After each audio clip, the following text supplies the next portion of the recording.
Hello and welcome back to the Electronic Intifada's live stream for Wednesday, July 17th. Thank you for tuning in. I'm Nora Barrows-Friedman with my colleagues Ali Abunimah, Jon Elmer, Asa Winstanley, and Tamara Nassar.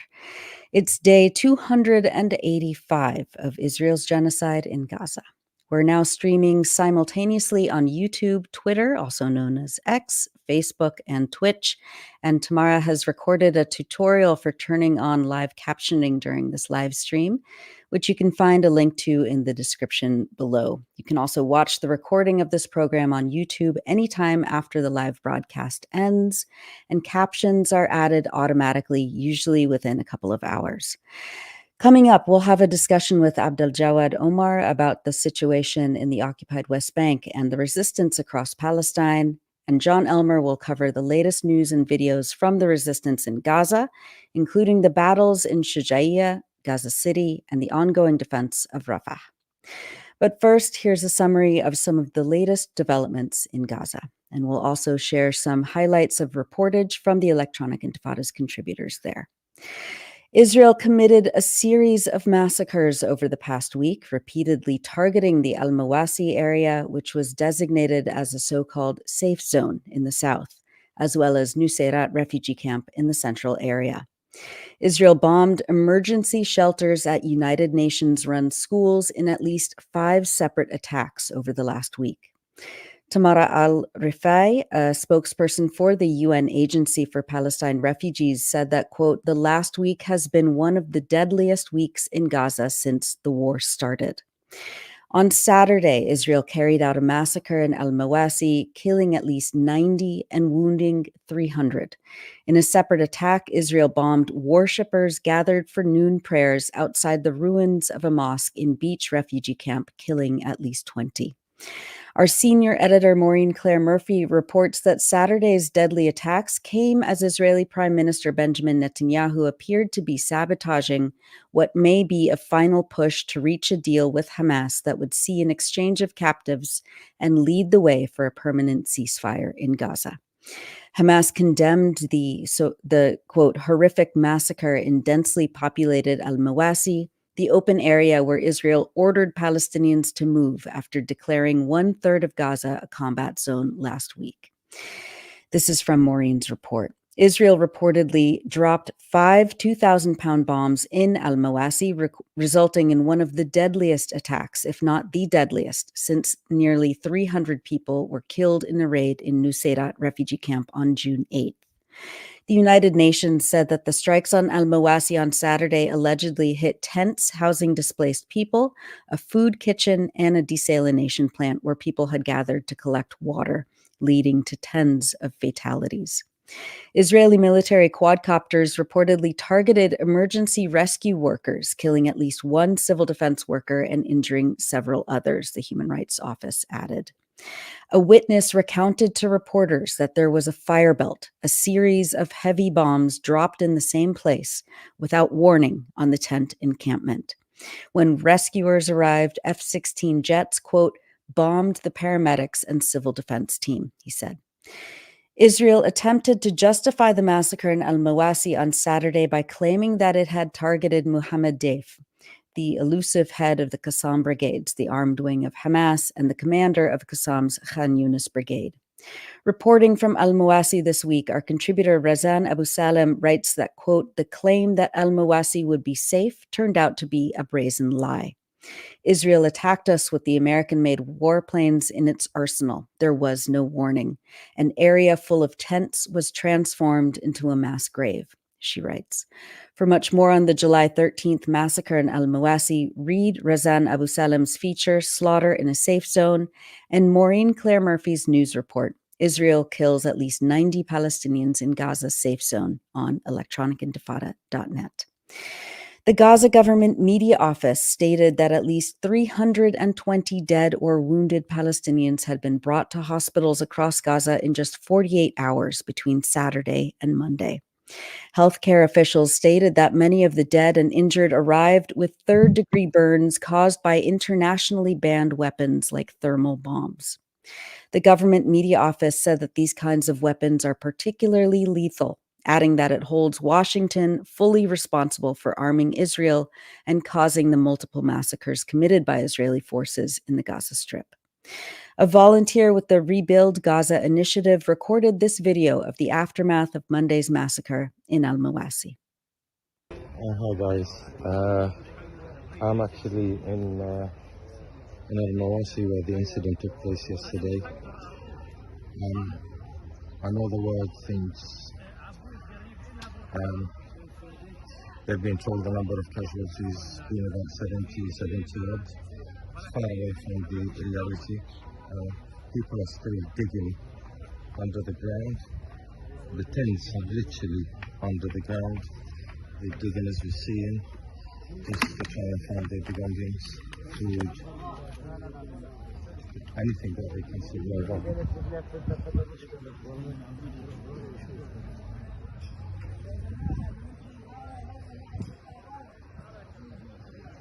So the tents are actually under the sand.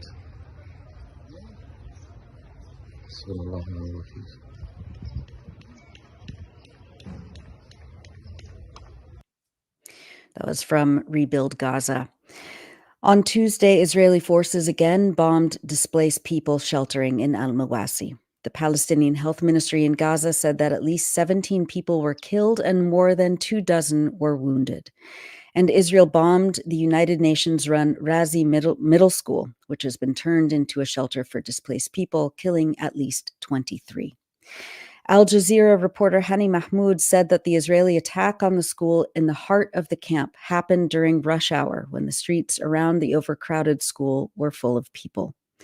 Maureen Claire Murphy reported that journalist Mohammed Mishmish was among those killed, bringing the number of journalists killed in Gaza since October to 160, the government media office in the territory said.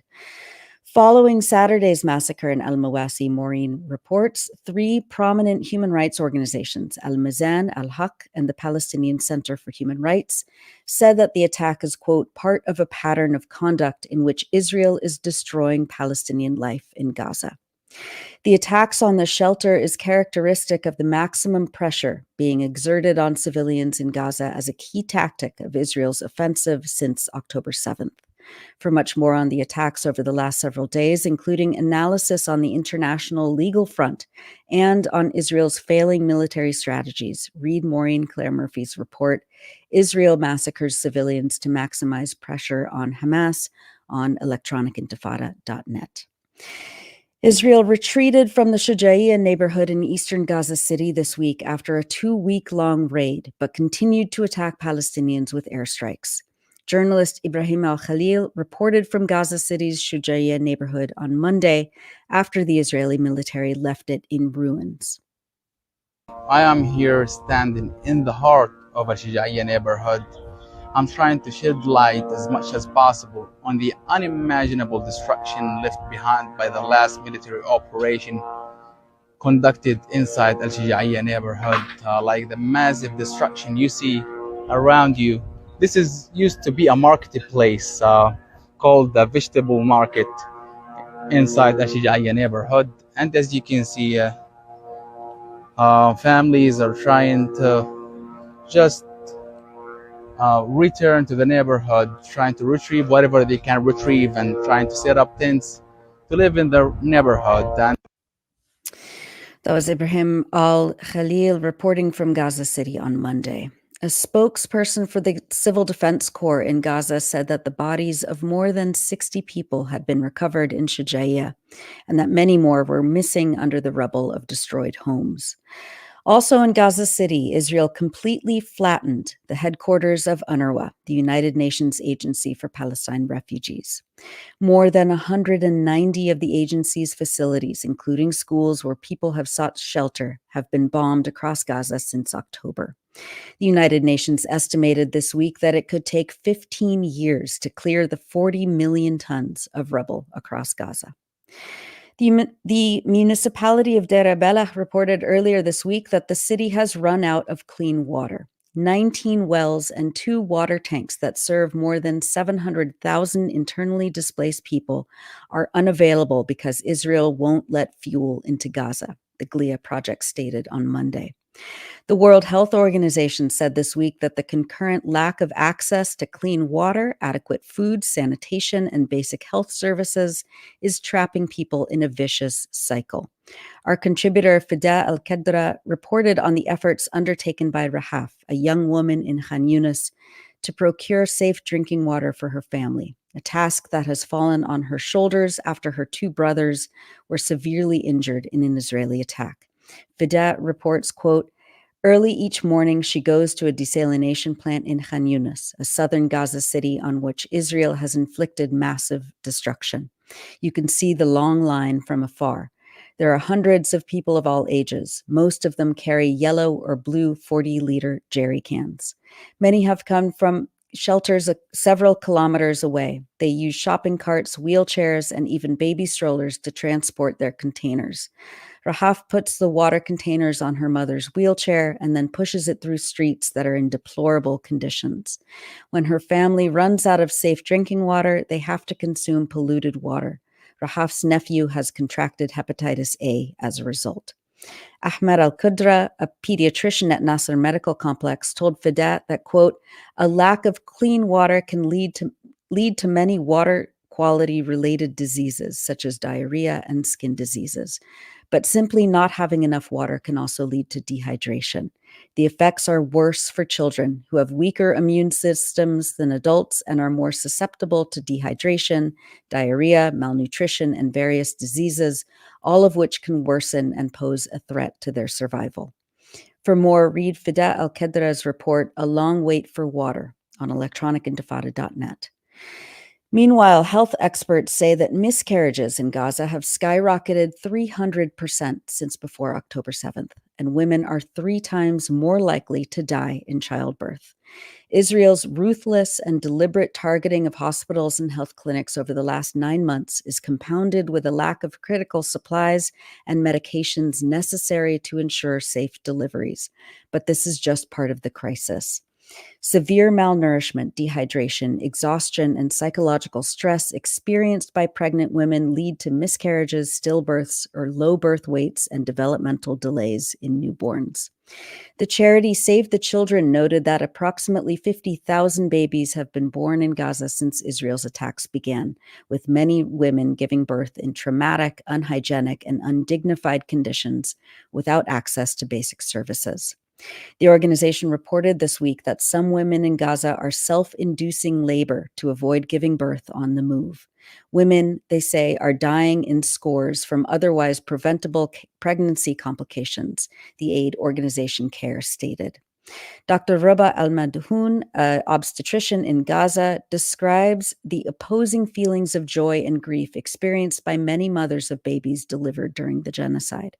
She wrote a feature we published this week about a woman named Hiba, who is 8 months pregnant when the Gaza home where she was sheltering with her family was hit in an Israeli airstrike. Quote, "Hiba went into premature labor as a result of the bombing, underscoring the validity of studies that link stress and fear to triggering labor pains in early delivery." She said, "Ruba, can you imagine?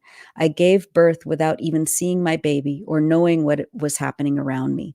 It was a normal vaginal birth, not a C-section. It feels like a miracle."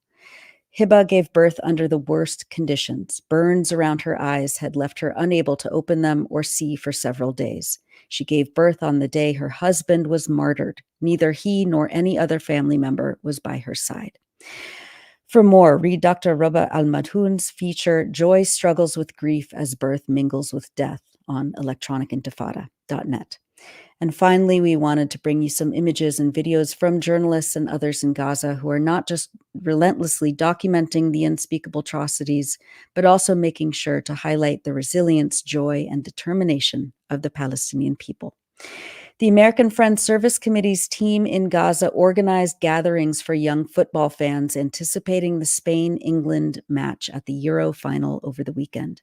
Our contributor Abu Bakr Abed reported from the beach on Sunday alongside those children. Gaza City! As you can see here, many traumatized children, brutalized by the ongoing war on Gaza, are very eagerly waiting for tomorrow's biggest final between England and Spain. As we can see that they are cheering up for 𝐓𝐴 for their unrivaled support over the course of time since this genocide started. These are children deprived of food, water and everything, every basic right. The most traumatized children on earth are now gathering to try to seek some respite from Israel's relentless bombardment and create an atmosphere full of bitter joy and revelry. Tomorrow, as Spain play England, these children and many fans in the Gaza Strip will be waiting for the start of the game, hoping that Spain will win the tournament. That was Abu Bakr Abed. On Monday, Spain beat England. The score was 2-1. And finally, Gaza-based Instagram user Athar Abu Rabia, who regularly uploads photos and videos documenting the daily struggles, particularly for children, as well as her own ingenious methods of cooking and building things without gas or electricity, recently recorded this video of kids dancing in the street.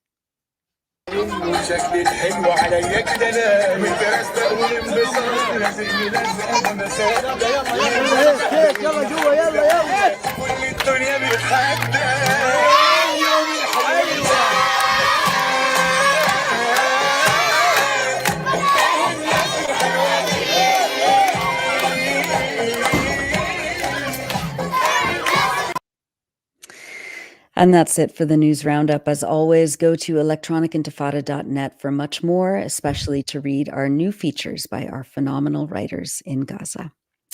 You're watching the Electronic Intifada live stream. I'm Nora Barrows-Friedman with my colleague Ali Abunimah. Hi, Ali. Hi, Nora. Welcome back. Thank you. And thank you for that news roundup. It's been an absolutely brutal week after how many dozens of brutal weeks. Yeah. And but it warms the heart to see Abu Bakr, and he was very happy that Spain won. Yeah. So we're happy to see that. Exactly. It has been another brutal week. I mean, just the serial massacres. I know that Bisan Auda, a journalist that probably many of in our audience know, she was talking yesterday on her Instagram about how it's like the psychological torture of these massacres, one after the next, without even a respite in between, is meant to just completely deplete people and put them into a state of just absolute uncontainable terror and fear, and to confuse people, and to make it so that here outside of Palestine, people only hear about maybe one or two, even though maybe 8, 9, 10 massacres in a day are happening, and it's just unbearable. Yeah, and that piece by our colleague Maureen Murphy that you cited really.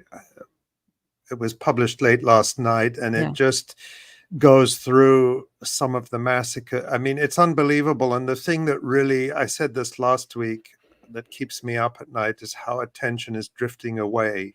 Yeah. And Israel no longer even has to try to justify these massacres, because now all the attention is going elsewhere. So we need to try to keep it focused. Yeah, that's our duty.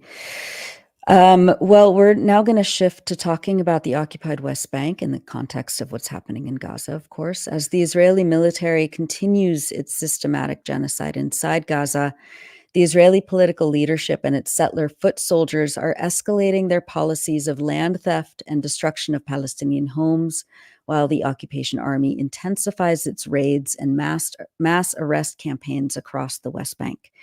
This week, Tamara Nassar reported that Israel's so-called security cabinet approved the legalization of 5 settler outposts. Bezalel Smotrich, the ultra-far-right Israeli finance minister, is attempting to streamline the process of legalizing and recognizing outposts under Israeli law by providing them with basic services and creating facts on the ground. She adds that last month, Israel quietly announced one of the largest state land grabs since the signing of the Oslo Accords in the mid-1990s. Meanwhile, as Tamara reports in another post, Israel's military has intensified its raids into occupied West Bank cities, towns, and refugee camps since its genocide in Gaza began last October. These military operations, which often involve special units and an array of armored vehicles and bulldozers, have wrought widespread devastation, severely damaging electricity networks, water and sewage infrastructure, uprooting roads, and destroying homes. More than 550 Palestinians have been killed in the occupied West Bank since October 7th, including at least 536 by Israeli forces, according to the United Nations. Joining us to talk about the situation in the West Bank, including the maneuvers by the Palestinian armed resistance factions who are defending their communities and their land against the Israeli military and violent settlers, is our contributor Abdaljawad Omar, a lecturer at Birzeit University. Abdaljawad, welcome back to the Electronic Intifada live stream. Thank you for having me, Nora. Well, it's been a while, but we're so glad to have you back. Let's jump into it. Following Israel's massacre of some 90 Palestinians in Al-Mawasi in Gaza on Saturday, the Palestinian Authority Presidency, in other words, the office of Mahmoud Abbas, issued a statement effectively blaming Hamas for Israel's massacres. It said, quote, "The presidency sees that by escaping national unity and providing free pretext to the occupation state, the Hamas movement is a partner in bearing legal, moral, and political responsibility for the continuation of the Israeli war of genocide in Gaza." What has been the reaction to this statement, and what do you think motivated it? I mean, the reaction has been, to say the least, full with rage among many Palestinians, and also ridicule, directed at the presidency and the spokespersons of Fatah that have been speaking and trying to hold the resistance in Gaza accountable for what's occurring and unfolding in terms of the genocidal war. But at the same time, what's motivating it, which is more dangerous, is this kind of ideological fight that is happening within Palestinian society, and in which the PA has become an integral part and role.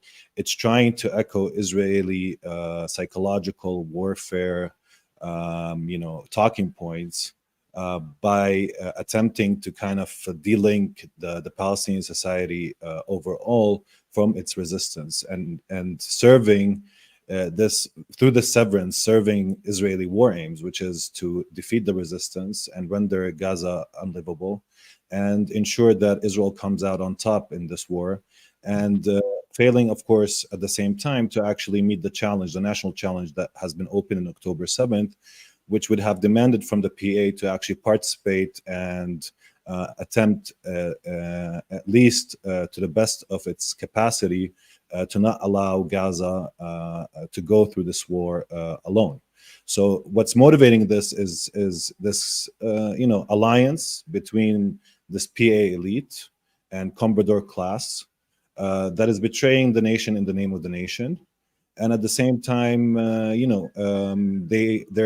they have this elite has a extreme anxiety over Hamas and Islamic Jihad and all the resistance groups in Gaza coming out with significant strategic results from this war, because that will confine their role, that will enable these forces to claim that they're the nationalist forces that are safeguarding the Palestinian cause, and will render them, in the eyes of their own people, as irrelevant and ahistoric. Yeah. Abdaljawad, since we spoke last time, our colleague Tamara Nassar in the piece that Nora just quoted from says that at any other time, what's happening in the West Bank in terms of resistance to the escalating Israeli aggressions would be called a third intifada, but in a sense it's been overshadowed and continues to be overshadowed by the enormity of the genocide in Gaza. But there is resistance, and it is improving and refining its tactics. It's getting better at using, for example, what are they called? Improvised explosive devices. At the same time, we do see criticism being voiced by people from Gaza or people in solidarity with Gaza, saying that there is still a kind of a dormancy in the West Bank, that it's still, in a sense, pacified. It's hard to ask people who are already living under such pressure and such conditions, and Israel has murdered more than 500 Palestinians in the West Bank alone since October 7th, arrested hundreds, thousands. How do we make sense of this? Is it right to demand more of people in the West Bank? Is it the Palestinian Authority that continues to ensure this pacification? Just give us a sense of how we can understand a picture there that would even allow the Palestinian Authority to think that they can blame the resistance for Israel's genocide and get away with it. I mean, it's a complicated question, Ali, to be honest, and it has a multi-layered answer as well. So you have to bear with me a bit or slightly. First, there is a resistance, and it has been rising in the past couple of years. And this resistance emanates from a concrete situation, specifically in the north. And I would agree in terms of trying to describe that there is an intifada, but I would confine it geographically to the north of the West Bank. So the areas that surround or, go from the Jordan Valley upwards to Tubas, 𝐓𝐿-𝐞𝐿, Nablus, Jenin.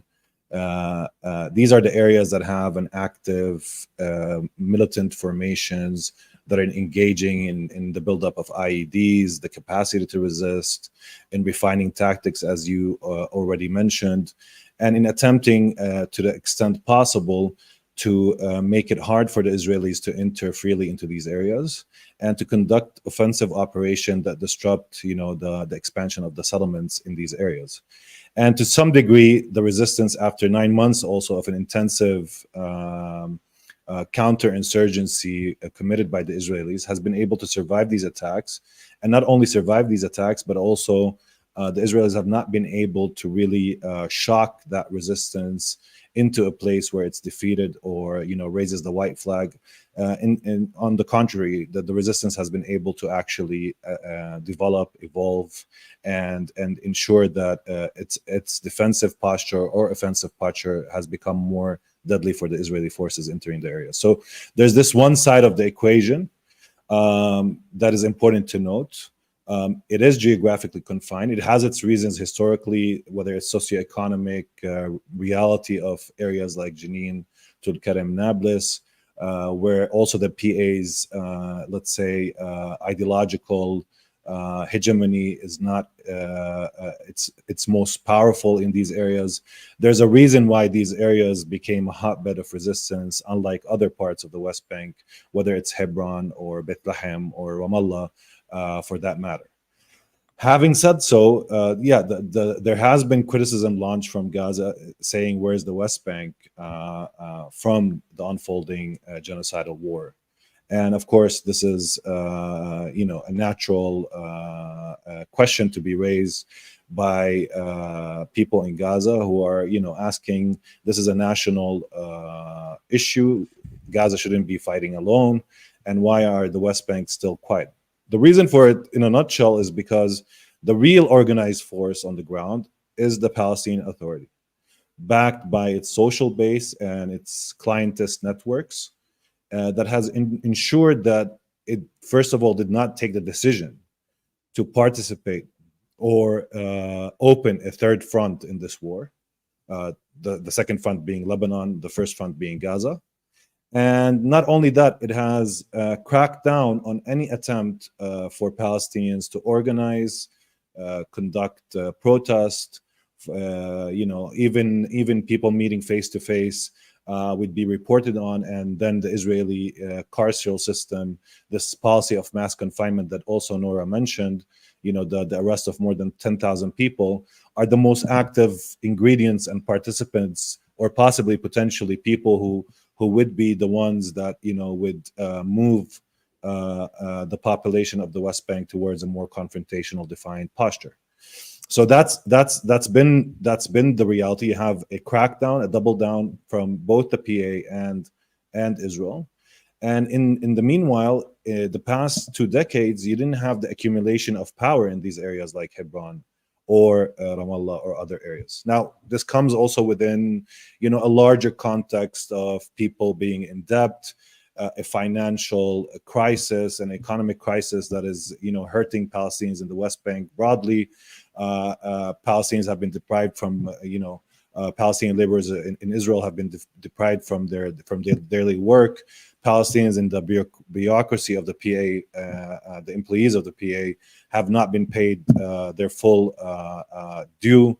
So there's been also an economic crisis, and that economic crisis is reinforced by the images coming of Gaza. Palestinians in the West Bank are seeing what's happening in Gaza, and they're paralyzed. There's also a geography of fear, of paralyzing fear, as they see what's happening and unfolding in the Gaza Strip. And again, this is where the terms of the ideological fight is happening that I was mentioning earlier, between the PA trying to claim that the resistance is responsible for everything that is happening in Gaza, and between everybody else in Palestine who sees both the intention and the Israeli military machine as being the one responsible for the genocidal war. Nobody forced Israel to commit such unbearable destruction. Even after October 7th, it had multiple options in terms of what it could have done. But, this is the ideological fight, and this is what the PA is doing now. It's telling people, look, this is what resistance gets you. And that's the way it can sustain at least its corrupt, treacherous system for as long as possible, through this kind of pragmatic use of Israeli violence against its own people. And that presumably also keeps the people docile against the Palestinian Authority, which is undoubtedly the main concern. And of course, if Hamas could be blamed for Israel's massacres, which of course it can't, I mean, that's just outrageous, then shouldn't we also blame the PA for the escalating Israeli attacks on Palestinians and the escalating land theft, which it is in fact directly complicit with, because the PA continues to work hand in glove with Israel? But that's my editorial commentary rather than a question. No, I would love to actually speak to that if you let me. I mean, I think we should go further. I think we should blame the PA for even the continuation of the war in Gaza, because as Israeli devises its policies, as it sees, this corrupt leadership that we have in the West Bank, it's thinking to itself, the Palestinians could be defeated. We just need to apply more pressure. We need to find the right people in the right places. And we have this model in the West Bank. That's what is in the fantasy of every military and political leader in Israel, to replicate some sort of system, political system, a native authority that serves it, that cooperates with it and collaborates with it and makes the occupation inexpensive. Not an authority or a governance structure like the one that Gaza had, at least before October 7th, which binded or tried or attempted to bind resistance with a form of governance. So, in fact, the ones responsible or most responsible within Palestine, I mean, again, at the end, Israel is the one responsible for the onslaught on the Palestinians since 100 years. But the one that is most responsible for the continuation war, for empowering Israel to think that it can defeat the Palestinian people, for empowering Israel to think that it can actually change the reality, that it can mold the Palestinian consciousness, that it can defeat and pacify the Palestinians, is this docile, ineffective, corrupt leadership that is running now the West Bank. Well, Last month, as we noted, and as Ali just alluded to, Israel quietly announced one of the largest state land grabs since the Oslo Accords were signed. Settler violence is at an all-time high and occurs with near total impunity from the Israeli military. Settlers and some Israeli ministers have publicly fantasized about the idea of resettling the Gaza Strip, selling off parts of Gaza for major real estate developers and turning it into a beachfront property grab. But their primary focus remains on the larger West Bank territory, which constitutes 1/5 of historic Palestine.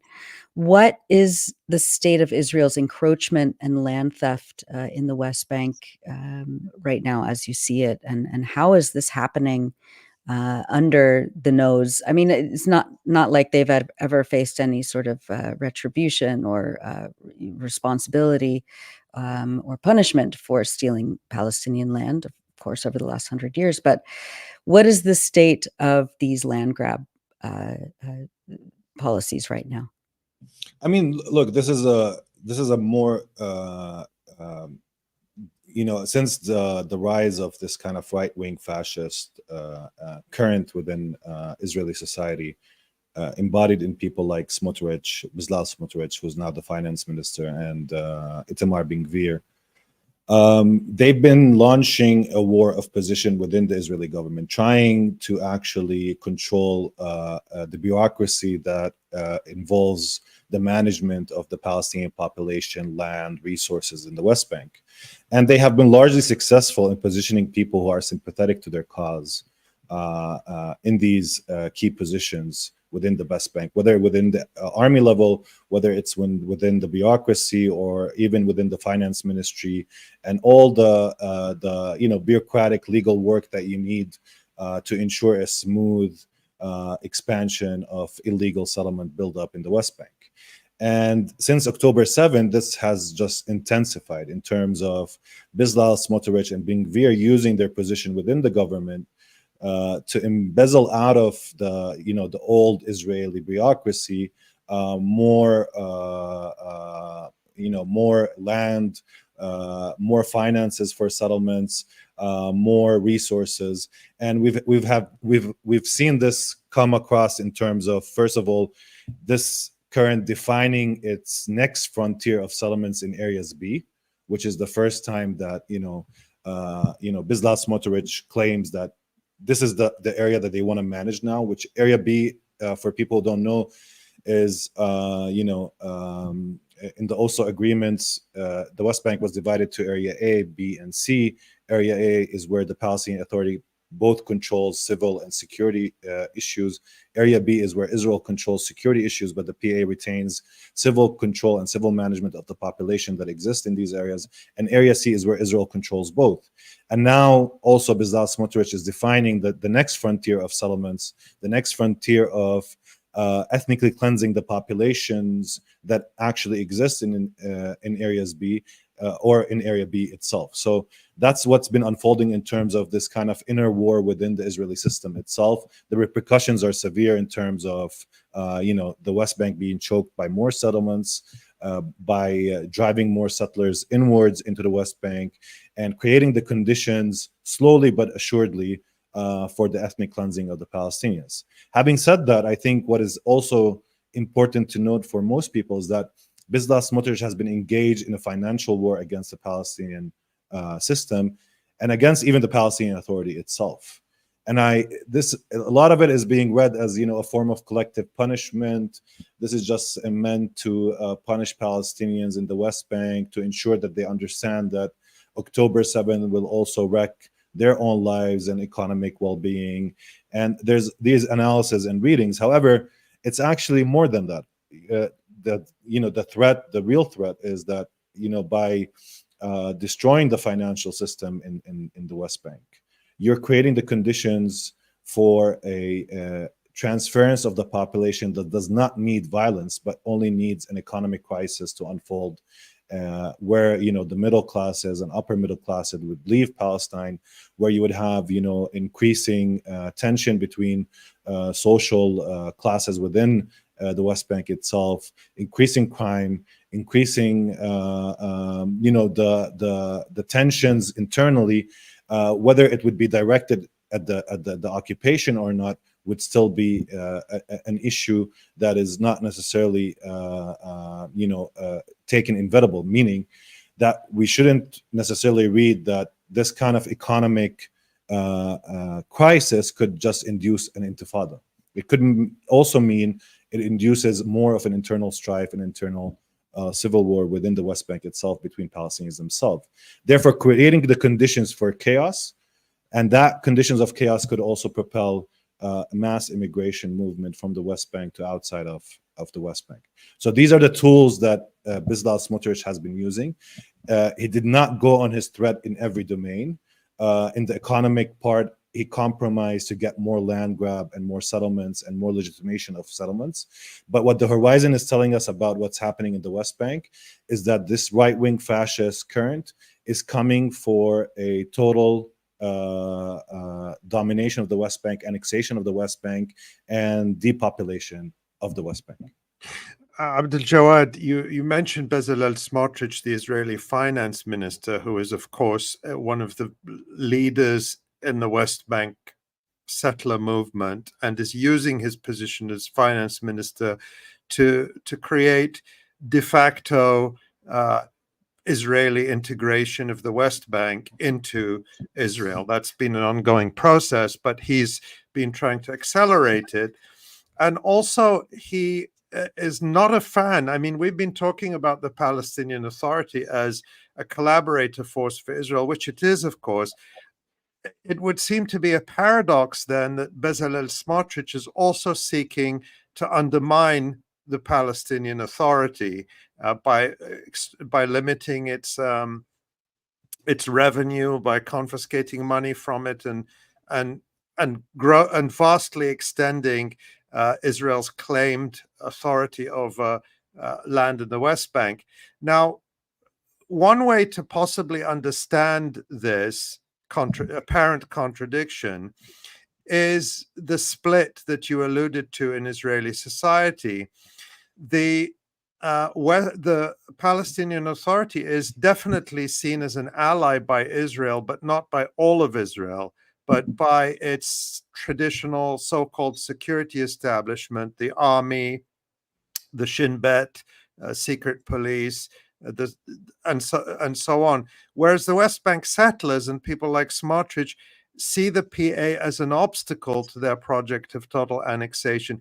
Is that the way to understand this type of contradiction?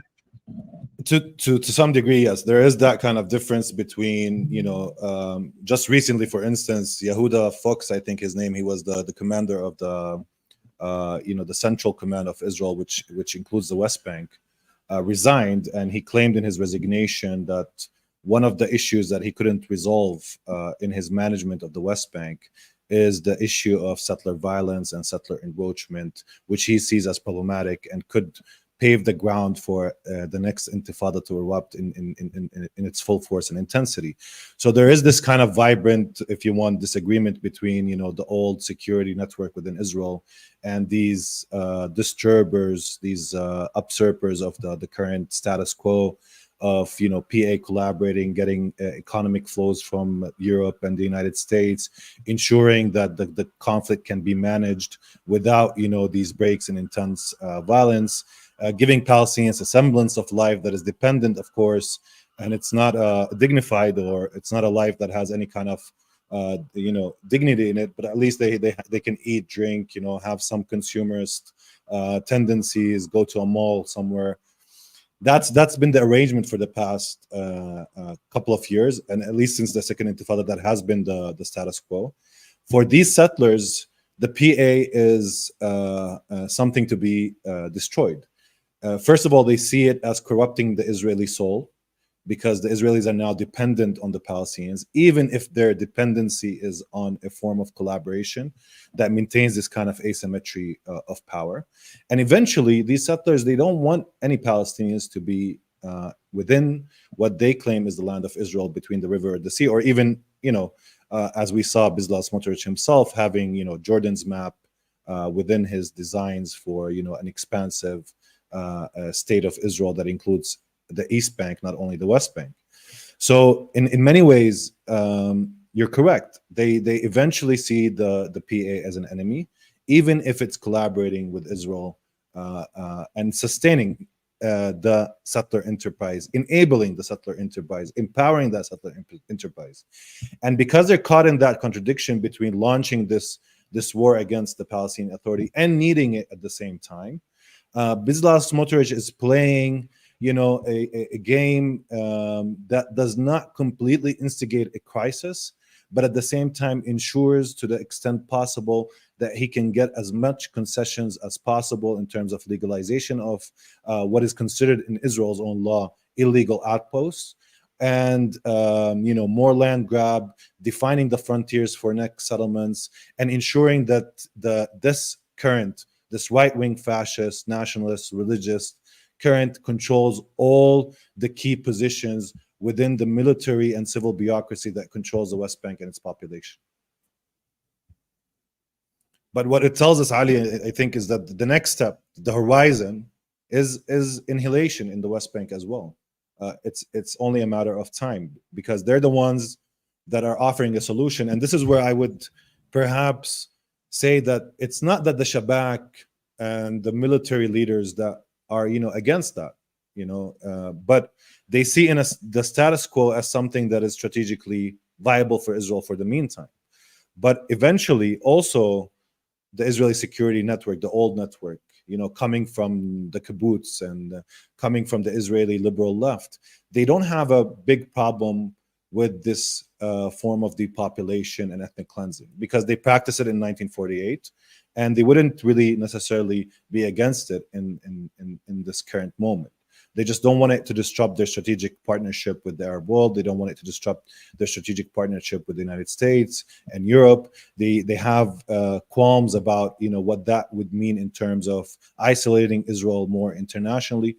But eventually, I mean, in their also ideological upbringing, they're not necessarily ones that on ideological grounds against what the settlers are devising and planning to do.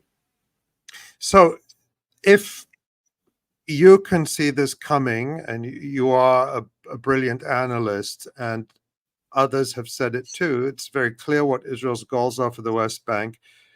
What lessons should Palestinians be learning, and how can they prepare to defend themselves against this escalating violence? You noted that in the north of the West Bank, in particular, in Jenin, in and around Nablus, there are increasingly fierce and sophisticated armed resistance efforts that are confronting the enemy there with real challenges, using better and better tactics and weaponry. But that also requires social mobilization and a popular embrace of resistance. What other possibilities for Palestinians to strengthen their society in the face of this oncoming assault, particularly when they have, my word, traitors in their midst? I mean, that's the key. That's, I think, the most important element, which is having traitors or having a Trojan horse in your midst that ensures that you're incapable of creating this social movements. In the past decade, I mean, I don't want to repeat myself, but in the past decade, every attempt at organizing social movements have been met with fierce violence. But what is very hopeful is that since at least 4 years, there is a politics of unbinding from the PA. There has been an increased delegitimizing of the PA. We've seen social forces rise to the occasion, attempting to organize in various localities within the West Bank. And we should remember that each, Hebron has its own tradition and history of resistance. It never practiced resistance on the scale of, the north of the West Bank, which was more about, occupying spaces. Hebron, for instance, is more keen on clandestine networks and small cells operating outside of the purview of, both Palestinian forces and Israeli forces. So there is that kind of also living memory that plays a role in defining the formation of resistance in the contemporary condition that we live in. Now we have an armed movement in the West Bank. It's still in its early days, being met with fierce violence, and at the same time we had a highly organized attempt to clear out the West Bank from any active or vocal voices or social mobilizers. In the tradition in Palestine, we call those people dinamo, and dinamo comes from car mechanics. They're the ones that instigate and energize the population, form enable the conditions for the rise of social movements, whether middle class movements, whether armed movements, whether more radical movements. And Israel has a sophisticated surveillance system, and it has identified a lot of these people and has taken them out from the social purview. However, we should go back in history, Ali, and if we go back in history, the lessons that we as Palestinians should learn is that it's only places that had a fierce resistance are the ones that actually survived the Israeli Zionist onslaught. It's places where there was, and until this day, even with all the destruction and pain and suffering in Gaza and its immensity, Gaza has a better chance of fending off the Israeli colonial machinery. Doesn't necessarily, mean that it will come victorious, but it has a better chance looking at, the conditions on the ground than the West Bank, that has not accumulated power, that has not been, operating on the level of organizing a effective resistance, that has been absent from that for a lot of different reasons historically. But Gaza is the one that has actually the potential to not only survive, but also garner strategic gains from the war that has started since October 7th. So the lessons of history tells us, if you resist, you might have a chance. If you don't, then, at the end, the colonizer does not respect those who collaborate with them or cooperate with them, and will get rid of them as soon as possible as well. Abdaljawad, I wanted to kind of follow that thread a little bit, and I'll tee it up for Ali. But the essay that you wrote several months ago for Mondoweiss about the role of the so-called Western left, and how it looks at Palestinian resistance in this very condescending and paternalistic and racist lens.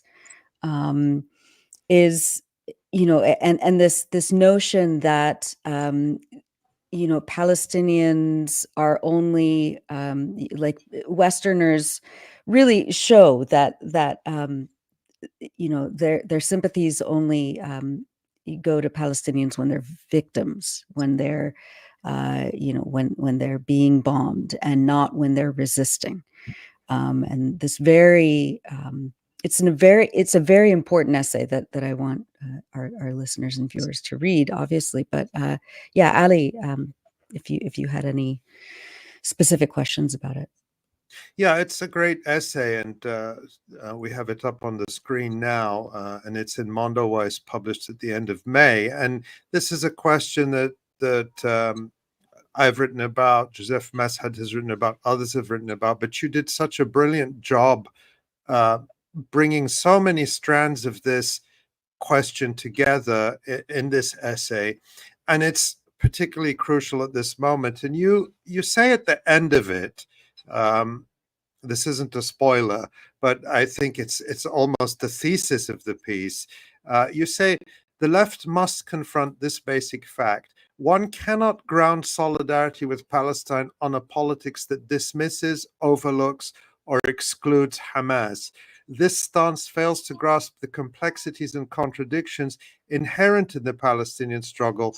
In doing so, the left overlooks the dividing line between collaboration and resistance at its peril. We've already touched on some of these themes in the discussion, but can you just elaborate on this point. What was sort of the main point you wanted to get across, and what's been the reaction to this since you published this essay at the end of May? And I know that you've also spoken about it at greater length in other interviews and discussions, which people can find the videos of.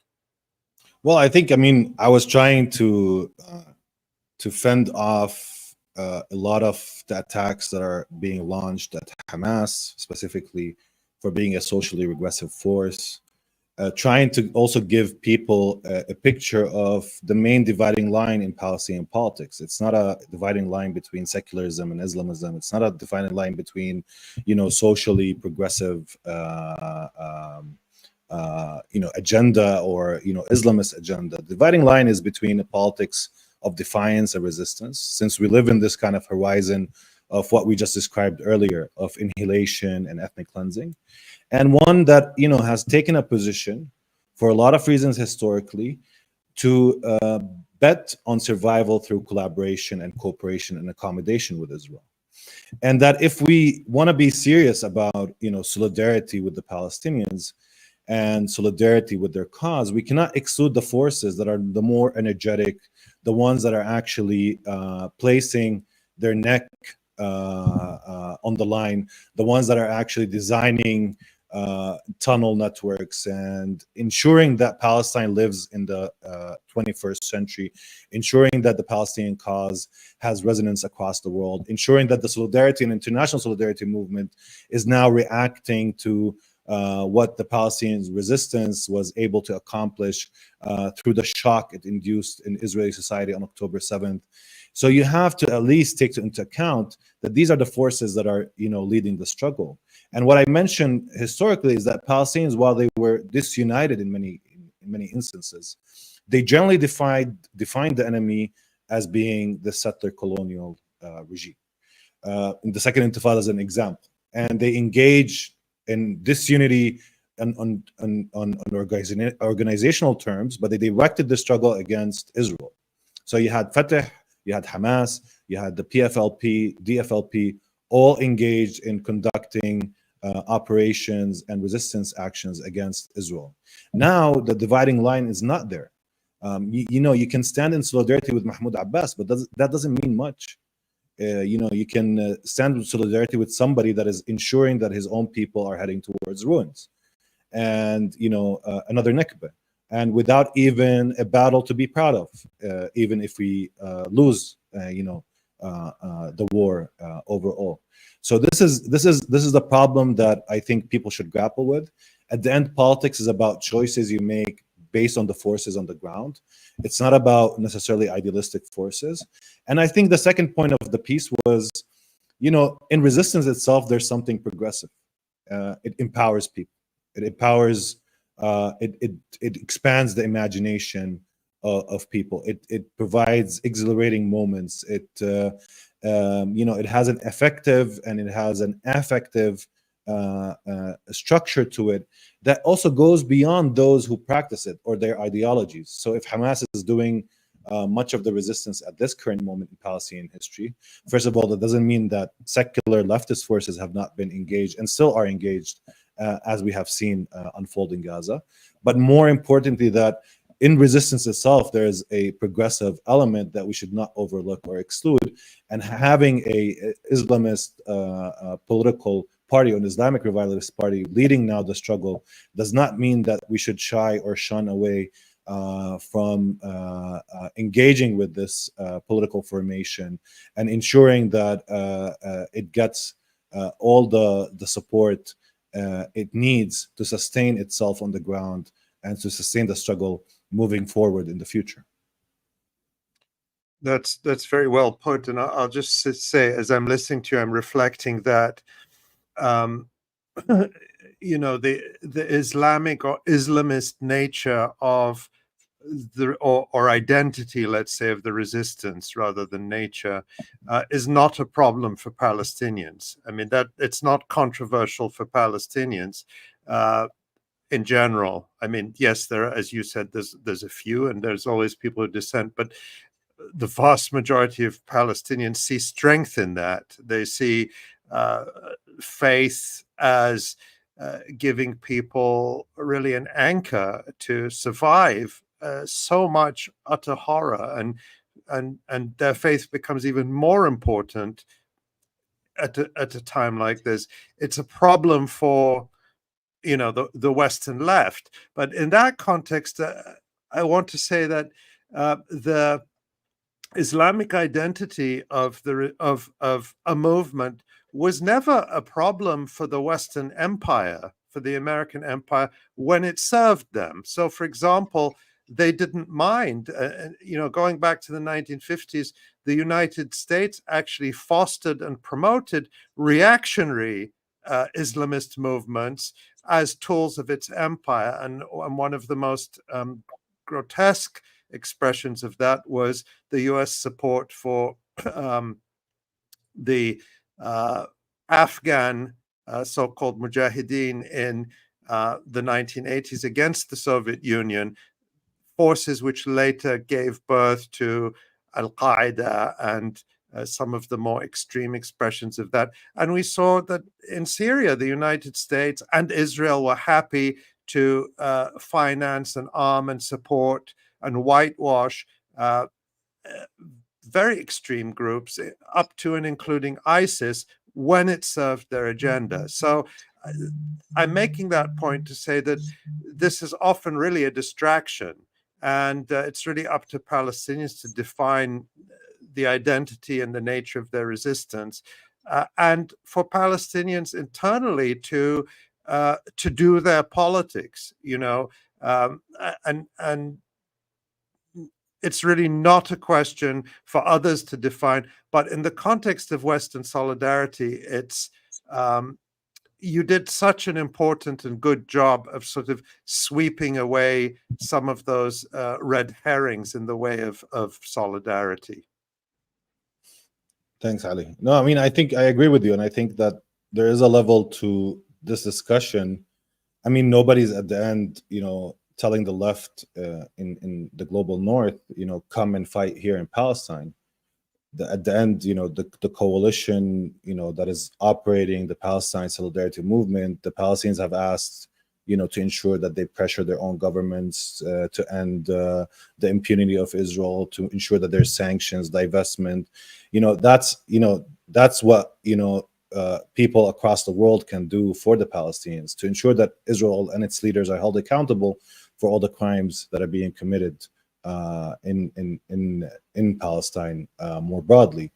And but you shouldn't be distracted with this kind of assault on Hamas or the Islamic nature or of its ideology as a reason to back off or back away from support of the Palestinian cause. Again, Hamas is not practicing anything new that the leftists didn't practice in Palestine as well. And much of the left is also aligned with Hamas in Palestine, and much of it is also aligned, at least on the level of resistance, and working together now in Gaza against the Israeli army. So in many instances and in many cases, I mean, this discussion becomes a distraction for the wider, I think, solidarity movement and what it should be focusing on. Well, I think that's a good place to leave it for now. So much to chew on, and we're always so grateful for your wisdom and analysis. Again, I want people to find your essay on Mondoweiss. Maybe we can put it up one more time if we still have it. Abdaljawad, you are a lecturer at Birzeit University in the occupied West Bank. You've written many essays. You're a frequent guest on many podcasts, including Millennials Are Killing Capitalism. There's the essay, The Question of Hamas and the Left, published May 31st of this year on Mondoweiss. Please come back again sooner than happy to come back anytime, guys. Thank you for having me again.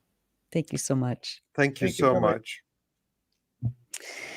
Wonderful. And you are watching and listening to the Electronic Intifada live stream. I'm Nora Barrows-Friedman with Ali Abunimah. Let's bring on Jon Elmer for the Resistance Report. Hey, Jon, welcome back. So welcome back, John. Little rusty with the mute button there. It's great to see Abdaljawad always just sit here nodding my head. He does such a great job. Yeah, really phenomenal. Well, tell us, there's now 2 weeks worth of resistance videos and analysis waiting for us. Tell us a little bit about what we're going to be watching now. Yeah, well, we're going to start in Rafah and also focus on Gaza City, Shujaiya, and Tel Hawa neighborhoods in Gaza City. And yeah, we missed a week of resistance report, but just so the audience knows, we didn't miss any videos. There's going to be a continuous the continuity of the videos. There was a week of operational security in the resistance operations in Gaza City. They released the videos after the battle, which is an interesting point. But it facilitates nicely us having a contiguous resistance report here. So we're going to do, as we always do, everything is from the last week. Excellent. And we're going to start in Rafah. All right, go for it.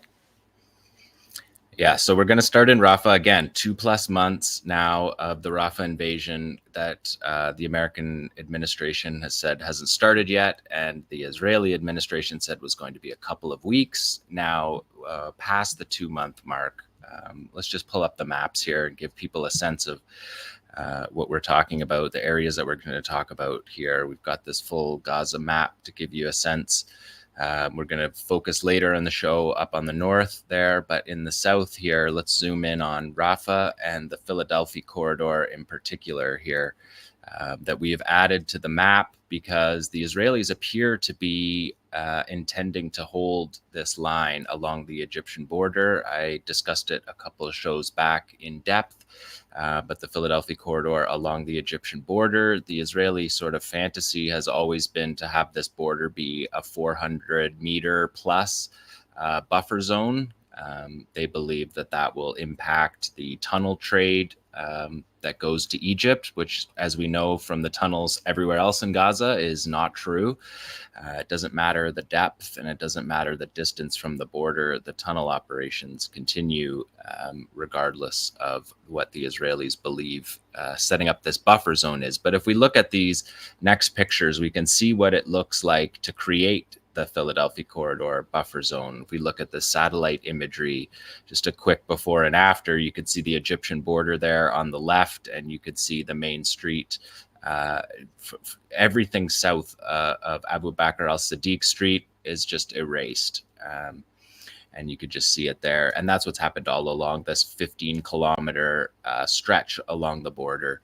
And of course, the other thing that goes with the Rafah invasion is the complete removal of aid, which we can see in this simple graph that The Economist posted. And the numbers here are we're looking at truck numbers coming across the border. And so it tops out there in this graph at 400. But it's important to note that the siege on Gaza, the 17-year siege on Gaza, was 500 plus trucks. Dov Weisglass, Ariel Sharon's advisor, who put Gazans on the diet, quote unquote, where they manage their caloric intake of the population in Gaza.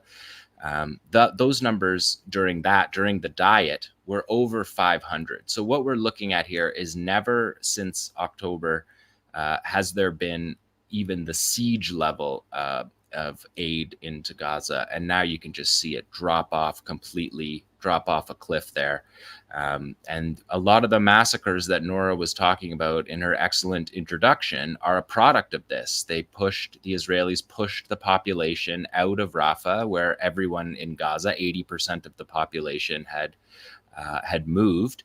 And now they've pushed people up into the middle camps and increased the massacre calculus because people are crowded into the middle camps. They're crowded into these houses. They're crowded into the United Nations schools that are being used as shelters that are being repeatedly targeted, particularly in the last week to 10 days. Just brutal attacks on school shelters. But you can see what goes along with the invasion of Rafah is this starvation policy. And so we see the Israelis using starvation and the massacre of civilians to try to achieve what they cannot achieve on the battlefield. And for the next half an hour or so, I'll show you what they have not been able to achieve on the battlefield and the reason for the starvation and, starvation of children, because it always needs to be said that half of the population of Gaza, more, are children. So these starvations and massacres are aimed at children because the Israelis can't achieve on the battlefield the objectives that they have. And let's look now at the battlefield, because this is in Tel Sultan, in the western edge of Rafah. You see two fighters here. They're deciding who's going to open the door. The one fighter says, you get the door, I'll carry the 𝐄𝐤𝐿. You can see him here with his Qassam Brigade's t-shirt and a helmet or a head cam. There's no helmet. A GoPro on his head. So we get a first-person view of this placement of a 𝐄𝐤𝐿 explosively formed penetrator right into the back door and ammo bay of this Merkava 5 tank. So this is the newest version of the Israeli tank. So we could see it there being dragged away, disabled. We show it one more time tomorrow, because you can see these guys on the stairs. The one guy says, you get the door, I'll carry the 𝐄𝐤𝐿. And we remember back to the battle in the north when the two guys were arguing over who got to carry, hand deliver this weapon. And if you look to the left here on the camera, you can see on the video, you can see tanks all stacked up there. They're all facing forwards, and this tank turret is spun around backwards. So this is actually the rear of the tank that he's putting this devastating 𝐄𝐤𝐿 device that penetrates 700 millimeters of sandwich armor, and you can see that the tank being towed away there. Just one more time tomorrow, because this is an incredible operation. And these Rafah guys, every week we've been showing these hand-delivered operations. Rafah, since the beginning of May when this operation began, the battalions in Rafah are taking the lead in hand delivering these weapons. It's unbelievable courage, of course, goes without saying, but the acumen here, watch, he puts it exactly where it's supposed to be placed. Look he places it enough distance back for the shaped charge to form, and he aims it right at the weakest point of the tank. And then they get away. You see the fighters return safely to their base. And another just incredible operation that happened. The Israelis tried to cover up the fact that this tank was destroyed by switching the flags out on another tank and putting those flags that you could see on the back of that tank to try to say that this tank wasn't destroyed, as if we didn't see this video of it being dragged away. Again, I say towed, but this is not towed in any meaningful way. This is being dragged. The tank is being dragged out of Tel Sultan here. Let's go to number 2 tomorrow. These are part of the same series of operations. Again, we see command and control. We see intelligence, surveillance, and reconnaissance. We see a commander watching the vehicles move into the ambush zone. So that first video was part of this. Same ambush. This second video is part of it. This looks like a tank, but it's actually a non-armored troop carrier. There's a tank behind it with its barrel, and we're seeing an elevated Yasin strike here.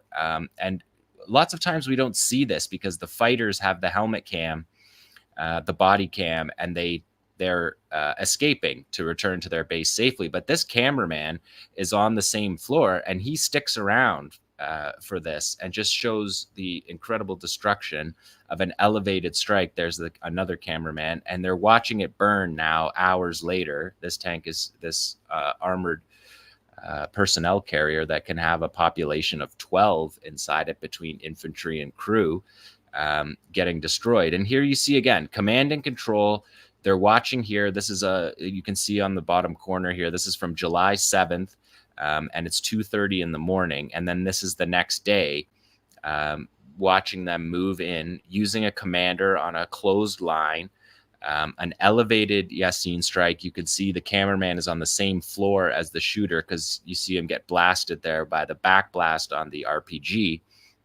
And he sticks around to see the roof of that vehicle being blown off. You can see chunks of the roof flying there. And some people, we get a lot of comments about like, where's the aftermath of these destroyed tanks? You're seeing one right there, very in very crystal. What is it? 4K?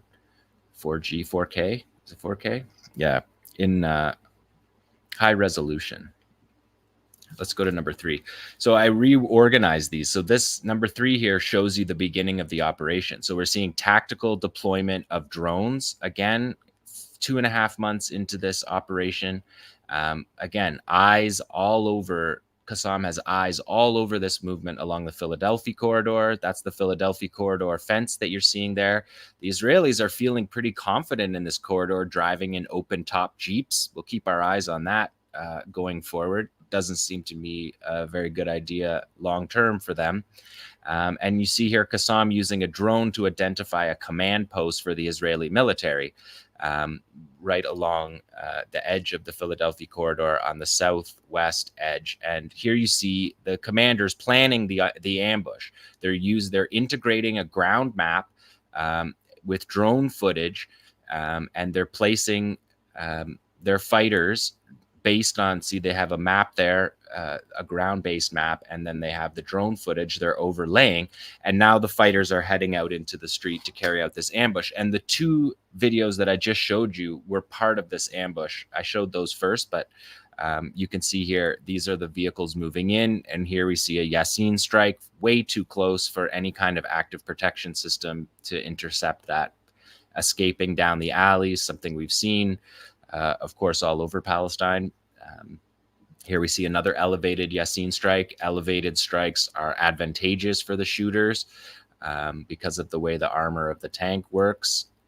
Again, when you don't see a massive explosion of fire, you're often seeing a penetration. Here we see a cluster of soldiers in an Al-Ghul sniper attack with a very heavy edit.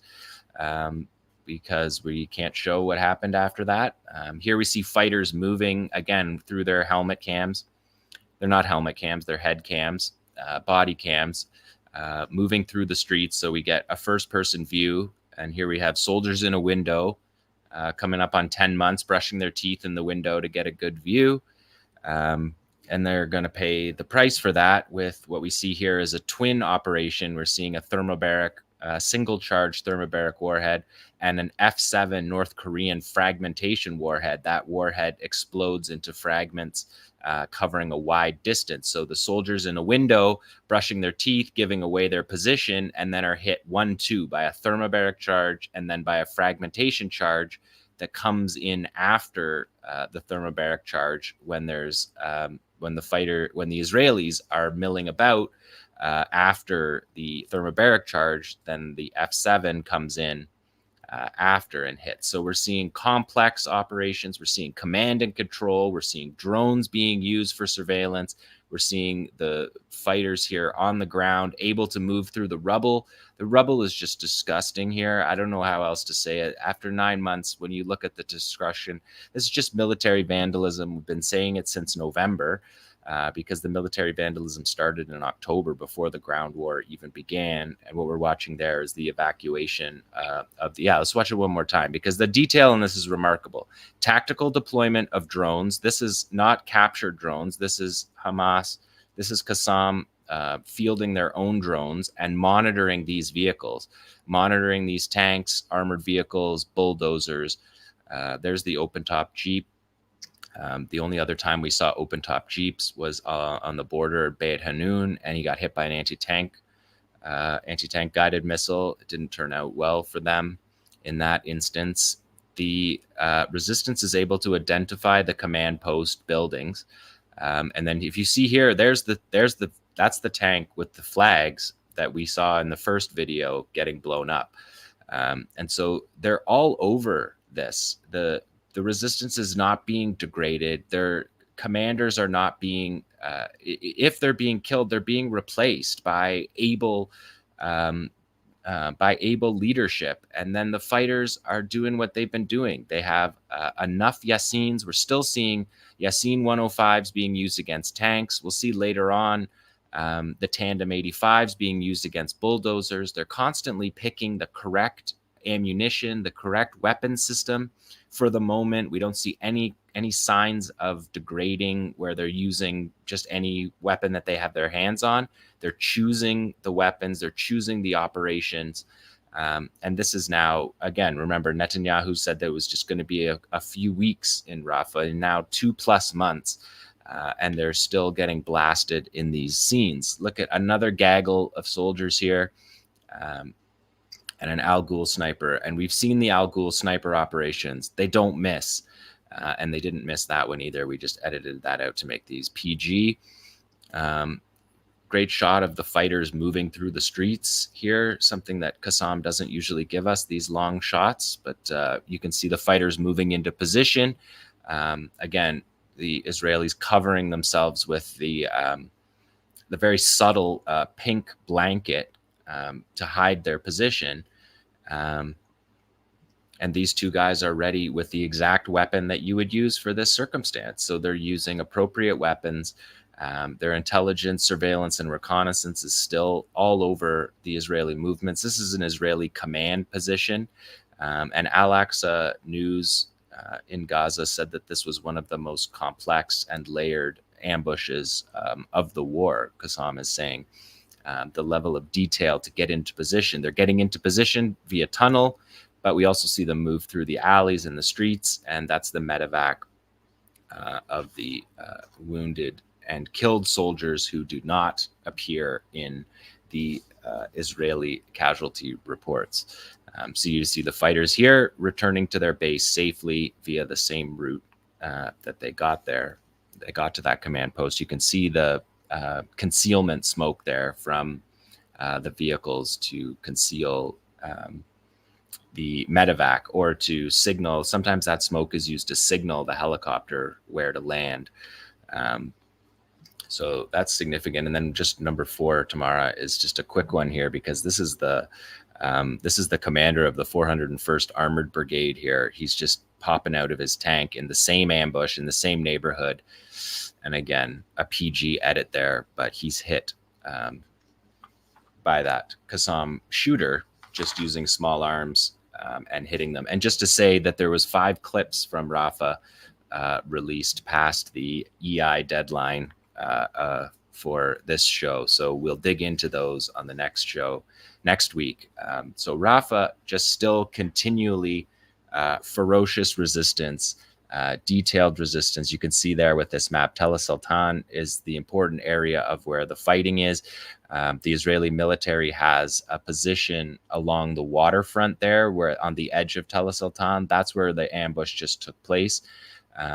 And the Israelis are appearing to, the only objectives that they are able to reach so far in this war is that they have made the Netzarim corridor and the Philadelphia corridor. They're attempting to hold those 2 corridors for a corridor and raid strategy going forward, where they can move into the central areas of Gaza without coming all the way across the border in hostile territory. So they can use the Philadelphia corridor and the Netzarim corridor to resupply. But both of those, the Philadelphia corridor has been under attack, as we just saw, by impressive operations. Netzarim corridor is constantly under attack. And the longer the troops are in these positions, the more likely a spectacular operation happens. But right now, the operations are constant in both of those areas. So let's move to Tel Al-Hawa now. Tel Al-Hawa is basically downtown Gaza City. It's the downtown core of the Gaza Strip. If we look at map number 9 here, you can see it. It's beside Ramal. It attaches to Ramal, which is the commercial downtown hub of the Gaza Strip. And it's been basically erased. But you can see Tel Al-Hawa abuts the Netzarim corridor. And so it was the 99th Division that raided Tel Al-Hawa. This operation began on July the 8th and wrapped up on this weekend. And you can see we've updated this map because the pier is gone and the pier is not coming back. So that farce has ended, $300 million farce that it's not just about the money, though. It's about the way that it was used to buttress the ceiling of the other border crossings, which could bring in aid at far higher amounts than the pier ever could. In any case, we'll move on from the pier. But Tel Al-Hawa was given an evacuation notice. Again, a massacre, then an evacuation notice. The evacuation notice was on July 8th, and the war began in this area right away. Again, the resistance is able to meet the Israelis at any place they arrive. So this is Tel Hawa. Let's look at number 10, Tamara. So this is them again with eyes on, this appears to be drone footage with eyes on the Israelis. You can see them moving through the corridor there. That's from the Netzarim corridor up. And then we're going to see the use here. We see a Merkava tank and a D9 armored bulldozer. Now we see Qassam fighters wiring up Israeli anti-tank mines, American Israeli anti-tank mines that the Israelis use for house demolitions. The Palestinian resistance is rewiring, repurposing it here, and about to hit 2 D9 armored bulldozers, which are less armored than any of the other armored vehicles, and has got to be the worst assignment for the Israeli military. The short straw, definitely, is the bulldozer drivers. You can see the 2 there are hit with anti-tank mines. And the fighter says, "We tell you, O Netanyahu, by God, we will prepare for you various forms of death, which will make you curse yourselves for ever thinking of entering Gaza. Advance, advance. We have more in store for you," the fighter says on the audio that we have removed. So that's significant operation. And again, repurposing of Israeli munitions. And this is something that I'll dig into more on the next week's show. But we've been talking about it the whole time through this war. There's significant unexploded ordnance throughout Gaza, which is deadly to civilians, but is a boon to the military-industrial complex in Gaza, which repurposes these weapons. And here you can see a stack of anti-tank mines being used against these 2 armored bulldozers. So American mines, anti-tank mines being used against American bulldozers from Peoria, Illinois, Caterpillar bulldozers, and Israeli mines that are American mines being used against the Israeli up-armoring of the Caterpillar bulldozer. So let's look at number 11 here tomorrow, because this is an interesting one. This is a Qassam sniper video. You see the Al-Ghul sniper rifle, and just you can see the Israeli forces there moving. You can see the round he's holding in his hand there, just to give you an idea of what these Al-Ghul rounds look like in the hand of a sturdy fighter. And he says, this fighter says, "I've been looking for Netanyahu's son, Yair, for a while now to put a bullet in him. I search in vain. He won't send his own son into this hell. Instead, he sent these idiots to their deaths." And again, we edited this out, but that was not a miss by this Al-Ghul sniper. And then we see the medevac of the soldier whose death or injury was not claimed by the Israelis on their official count list. So that's an interesting operation, looking for Yair Netanyahu, who is, of course, in the news in Israel in the last week. So again, the fighters are interacting with updated news stories. They're constantly communicating with their propaganda. They're constantly communicating with their population. They're communicating with their leadership and historic leadership, something that we've seen all throughout the war. Continuing, still, no sign of, no end in sight for any of that. So number 12 here,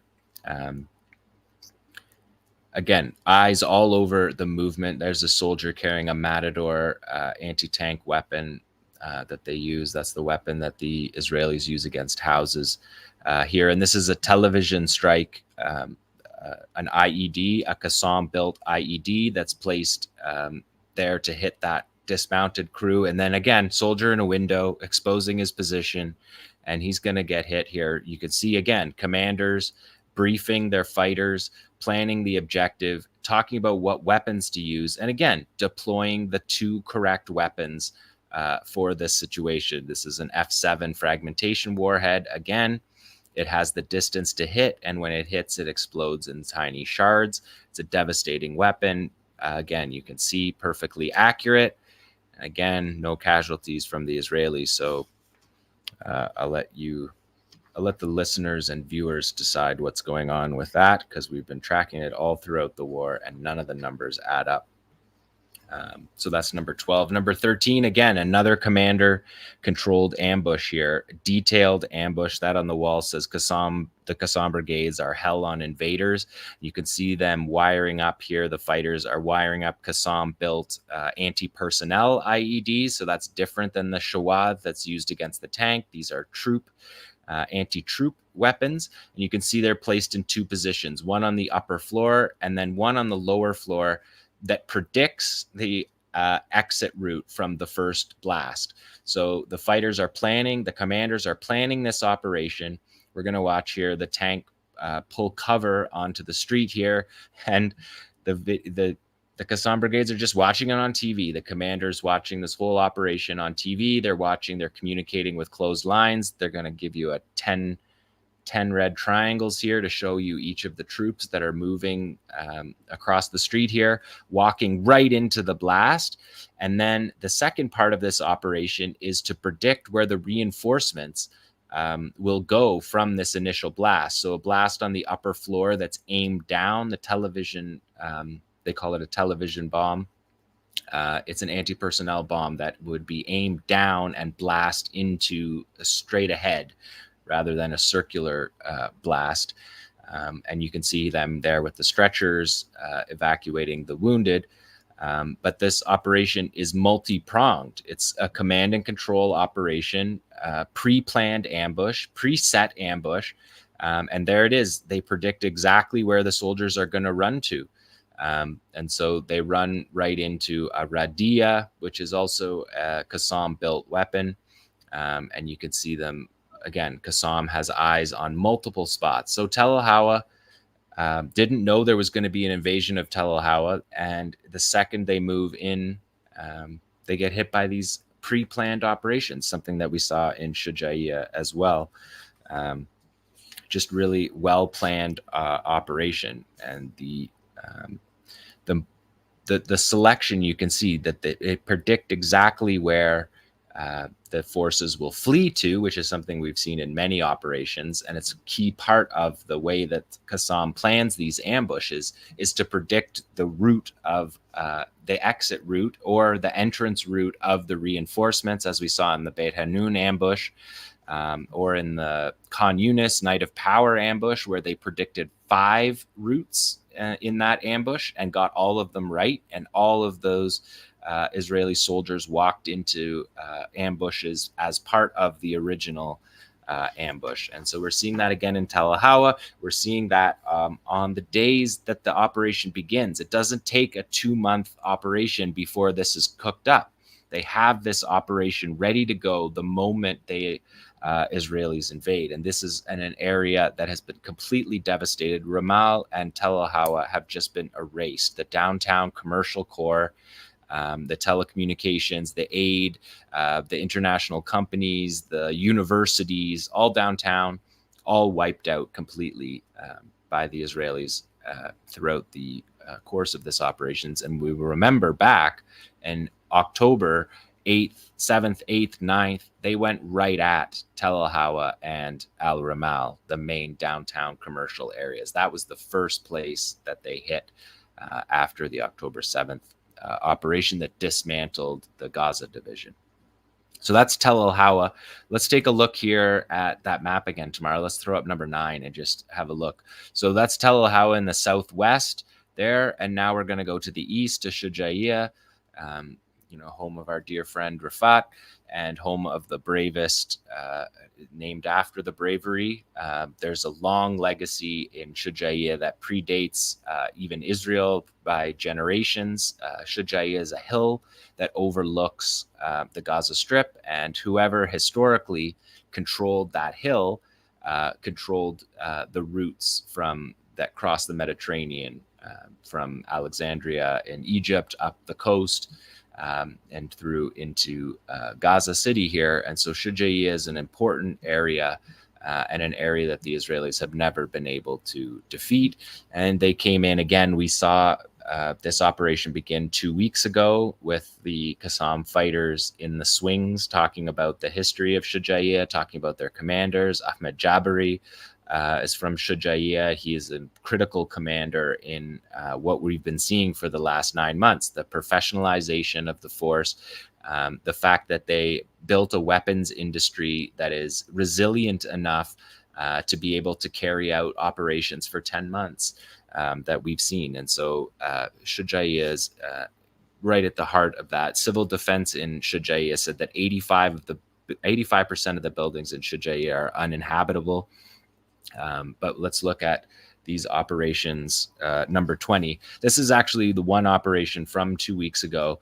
We got 𝐄𝐤𝐿 just flexing that they have 3 combat nodes on a closed telephone line that the Israelis have no connection to. And you see that mouse hole. They mouse holed through the wall here, and they're coming up the stairs. They're ambushing an Israeli force on the upper floors. We have a little volume here that's going to kick in. You can hear them speaking in Hebrew and firing their weapons here.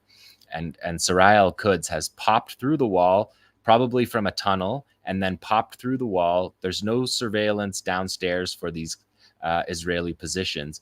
And these fighters are about to carry out a legendary operation that people will talk about around campfires for generations to come, where they literally climb the stairs and attack the Israeli force on the upper floors. And we saw this type of operation, if people remember,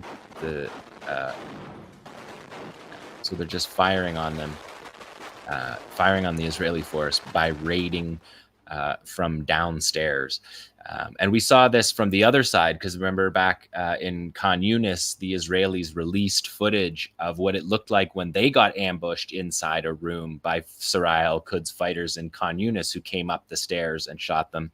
And it kind of got the name Blanket Boy, because it was that shot with the Israeli soldier who was shot held a blanket to his neck, and a bunch of the soldiers retreated and hid in the corner. Just remarkable operation that you see there. Let's watch it one more time. So closed line to 3 combat nodes. So command and control obviously in place. You can see a mouse hole there that they've come through. And now they're coming up the stairs to ambush from downstairs to upstairs. Just an absolutely legendary operation that, like I said, people will talk about these operations. This is operations you tell your grandkids about. Just the courage of it, and just the lack of spatial awareness for the Israeli military, the combination between bravery and skill of the Palestinian fighters, and what those Israelis are doing on the upper floor is just firing. You can hear there. That's them firing out the windows. They might be taking a TikTok video for their audience at home, dumping their weapons out the window, and then they're hit. They're hit from downstairs, and then the fighters return to their base safely. It's not a martyrdom mission. It could have been a martyrdom mission, but they choose to fight this battle in a different way. They could have gone blazing right up through the stairs into the room, but here you see fighters returning to their base safely. So remarkable operation. That was that would have been the one that I showed last week when I was off, but we'll show it to you this week. And you can see the fighters there moving through the buildings. They have tunnel access, and then they have the ability to climb through the walls of these buildings and use it tactically. You can see them using tactical vests here again. So we're seeing better trained fighters at this point in the battle than we saw earlier on in the war. Let's look at number 21, Tamara. This is a shawad being laid here, and again using the shawad to hit a unexploded Israeli bomb. You can see the Merkava tank there driving over it. Looks a little bit like that one missed. But it could be one of the 500 tanks that the Israelis say are damaged. And again, you can see just in that shot the rubblization. Let's go to 22. That one, we don't need to dwell on that one, but let's watch this one, because we're about to see here 7 strikes. We're seeing here tandem, a twin strike here, 2 Yassins against like a 1-2 punch against a tank and an armored and a troop carrier, Namr troop carrier. Here we're going to see one against a tank. Again, Yasin 105 using the correct weapon for the vehicle. The fighter's moving through this building. That fighter there is looking out the window, old-fashioned surveillance, not using electronic equipment, just climbing up and looking over. That was a shot on the side cabin. We're going to watch this one twice because it's there's a lot going on. There's another Yasin strike from inside against the rear door of a Namr troop carrier, population 12, in the weakest point. Again, the rubble everywhere, allowed to be used as concealment, confusing the Israelis to where they are. They're having a difficult time understanding where they are because they've destroyed things so much. Here we're going to see another elevated strike on a Namr troop carrier hitting in the middle of the roof. And again, we saw that at the beginning of this package. What happens when that hits? We don't see the aftermath of that. But here we see it. Let's do it again from the start. We're going to see two here. So a twin Yasin strikes here, which is interesting and something we're seeing more of. The first fighter goes and then the second fighter goes. There you could see him. Here we see it against an armored vehicle. Again, fairly close distance, popping the door open to hit that commander's hatch there. And then this one is, watch him climb over the wall to look. And then firing here in the middle of the cabin. That's where the crew, that's where the infantry soldiers are, in the middle of that cabin. So that is a perfect shot on a Namr. This is also a perfect shot on a Namr, rear door through a house. There's no way the radar picks up to protect for the trophy system to intercept that round. So they're picking the right spot to shoot from. This commander's flat hatch is open here on this shot. So that Yasin strike hits an open commander's hatch. Didn't appear the commander's head was up there, but he's in that hatch. So it explodes in the hatch. These are all Shujaiya operations, and these were all released at once on the same video. They held their operations for operational security. They held back these operations until the Israelis withdrew. So that was interesting, and one of the reasons why you didn't miss any videos in my absence last week. Let's do number 23. These are all from the same video of Shujaiya. Here we see the tandem-charged thermobaric warhead built by the Qassam brigades against an Israeli position. You can see it doing exactly what it's designed to do. Blows out the wall with the first charge. The second charge is a thermobaric fuel-air explosion. You can see the overpressure blast, and then you can see the curtain flying there. Again, another successful operation. The Israelis claimed 6 killed in Shujaiya. It's possible that we're looking at that there because that is a devastating strike with a thermobaric weapon. Let's do 24 here tomorrow. Again, Shujaiya. This is thermobaric strike. And again, this is a single charge, an Iranian RPG-7 thermobarics, not built by Qassam. You can see that's the standard RPG-7 thermobaric warhead, which just has one warhead. Qassam built theirs in the tandem charge. Again, soldiers in a window. He's in a staircase. And they're going to use small arms fire here. And the fighter's going to say, well, he says this is the room that the soldiers were in. The army doesn't do anything except shoot in the air because they go to this site after they fire on him. We cut that out because there's some remnants of at least an injured soldier in there. And again, fighting under the rubble, using the military vandalism to their advantage. Let's do 25 here tomorrow. This is the result. The medevac helicopters, one after another, landing with wounded, killed soldiers. Again, well within Al-Ghul sniper rifle distance, an armor-piercing incendiary round fired on that helicopter with the acumen that the Qassam snipers have would blow that helicopter up. But here we see bulldozers being towed. We'll run this a couple times so you can see, but here you see an excavator and a bulldozer towing a disabled D9. Let's loop it one more time tomorrow, and you can see. You also see this helicopter this one's going out, but this one coming in is a near miss there, clipping his tail.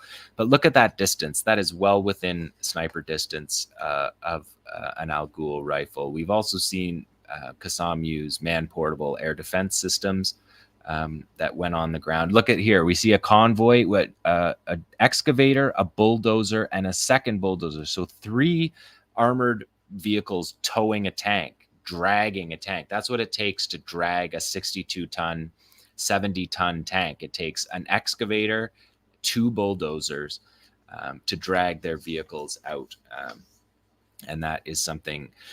Also, we saw a number of M113 troop carriers. I'll dig into that more in the coming weeks. Israel's using remote-controlled M113s, the old armored personnel. There you see it. See how many it takes to drag the tank? So that they're not leaving these tanks behind, but they did leave the M113s behind that are remote control, unmanned. They use them for carrying mines, and they've used them as kamikaze vehicles, like stacking them with mines and blowing up a building using them. So that is the resistance report from Shujaiya. Again, heroic battles ongoing. Shujaiya is the Israelis left, and when they withdrew right across the border. They didn't stay at all anywhere near in a position around Shujaiya, and they allowed they were chased out of Shujaiya, and it gave a lot of footage of Palestinians, a lot of kids making funny jokes about the pieces of equipment that were all over. Pieces of the tanks that we just watched were lying all over Shujaiya. So that is the resistance report for this week. We went Rafah, Tel El Hawa, and Shujaiya, and for the next week we'll be having keeping our eyes on Rafah going forward. But that is the resistance report for this week. Wow. Just busy. They're still busy. So busy. And like you said, 9 months of Israelis not understanding the concept of windows or curtains. Or claiming their casualties. You just watch a video Right. like that and you tell me there's no casualties or 3 casualties. Like, come on. It's just a joke. Right. And of course, like we see the Israeli High Court, approving a bill that would do mandatory military drafting of ultra-Orthodox Israeli citizens, which is a new move and which kind of speaks to the level of, attrition of its soldiers. And you also there were some reports this week saying that Israel is running out of tanks, and they're using, and this is something that you covered weeks ago, but they're using like training tanks. There's a lot more that we are not being told that is being covered. That's why we get little nuggets of it, right? They don't tell us the truth, but that came out, what you're saying came out because of a Supreme Court case about women being put into mechanized, into armored brigades.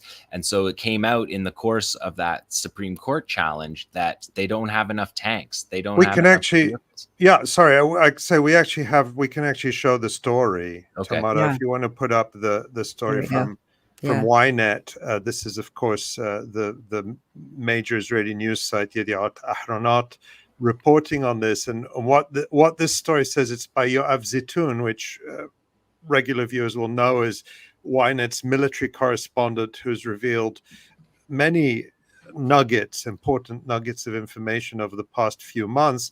And it says here the IDF said on Monday that it has a shortage of tanks after many were damaged in the war. Ammunition was also in short supply, the military said in court filings in response to a motion brought before the Supreme Court. According to the filing, the military chief of staff decided to delay incorporating women in fighting positions until November 2025 due to the severe shortage in the armored corps arsenal. I'm still quoting from the article. This is the first time that the IDF has openly admitted to a shortage of equipment and munitions, as well as officers and enlisted men after many were killed or injured since the war broke out in October. Quote, the number of operational tanks in the Corps is insufficient for the needs of the war and for conducting experiments of the deployment of women. End quote. The IDF wrote in its response to the court, we are working to increase the arsenal. So that's really an extraordinary admission, and I think it bears out everything we've been seeing in the videos that we've been watching week after week now for almost 10 months. Yeah, there was in the Israeli press about a week and a half ago, there was an allusion to 500 tanks being damaged. And that the damage of a tank, it's not like your car. You don't take it into the shop and get it a new bumper put on. The time to turn around a damaged, and some of these tanks are a lot more than damaged, as we've seen. Turning those around takes a long time, longer than it takes many months. In some cases, it takes years. And this is the force that they're saying is going to invade Lebanon.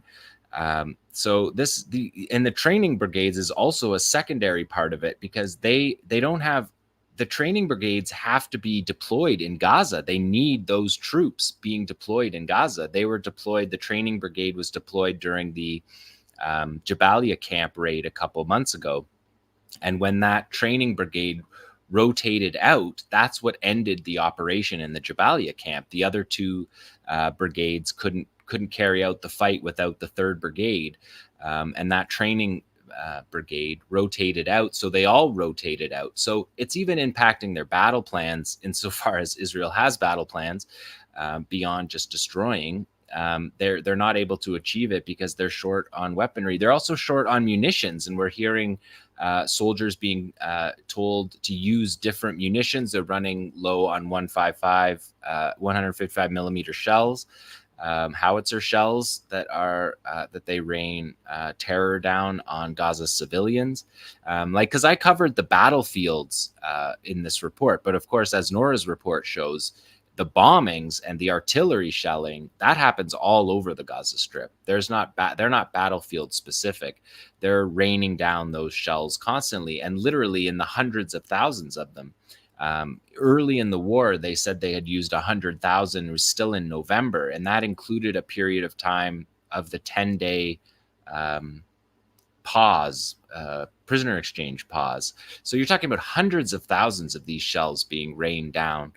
And so there's a shortage of those if you want to go to war in Lebanon as well. So there's, I think, a lot of bluster happening from the Israelis. They don't seem to show their materiel, their manpower, and even their military acumen is not prepared to expand this war into Lebanon under these conditions as we're seeing it right now. And if they are, it's going to be a catastrophe for them.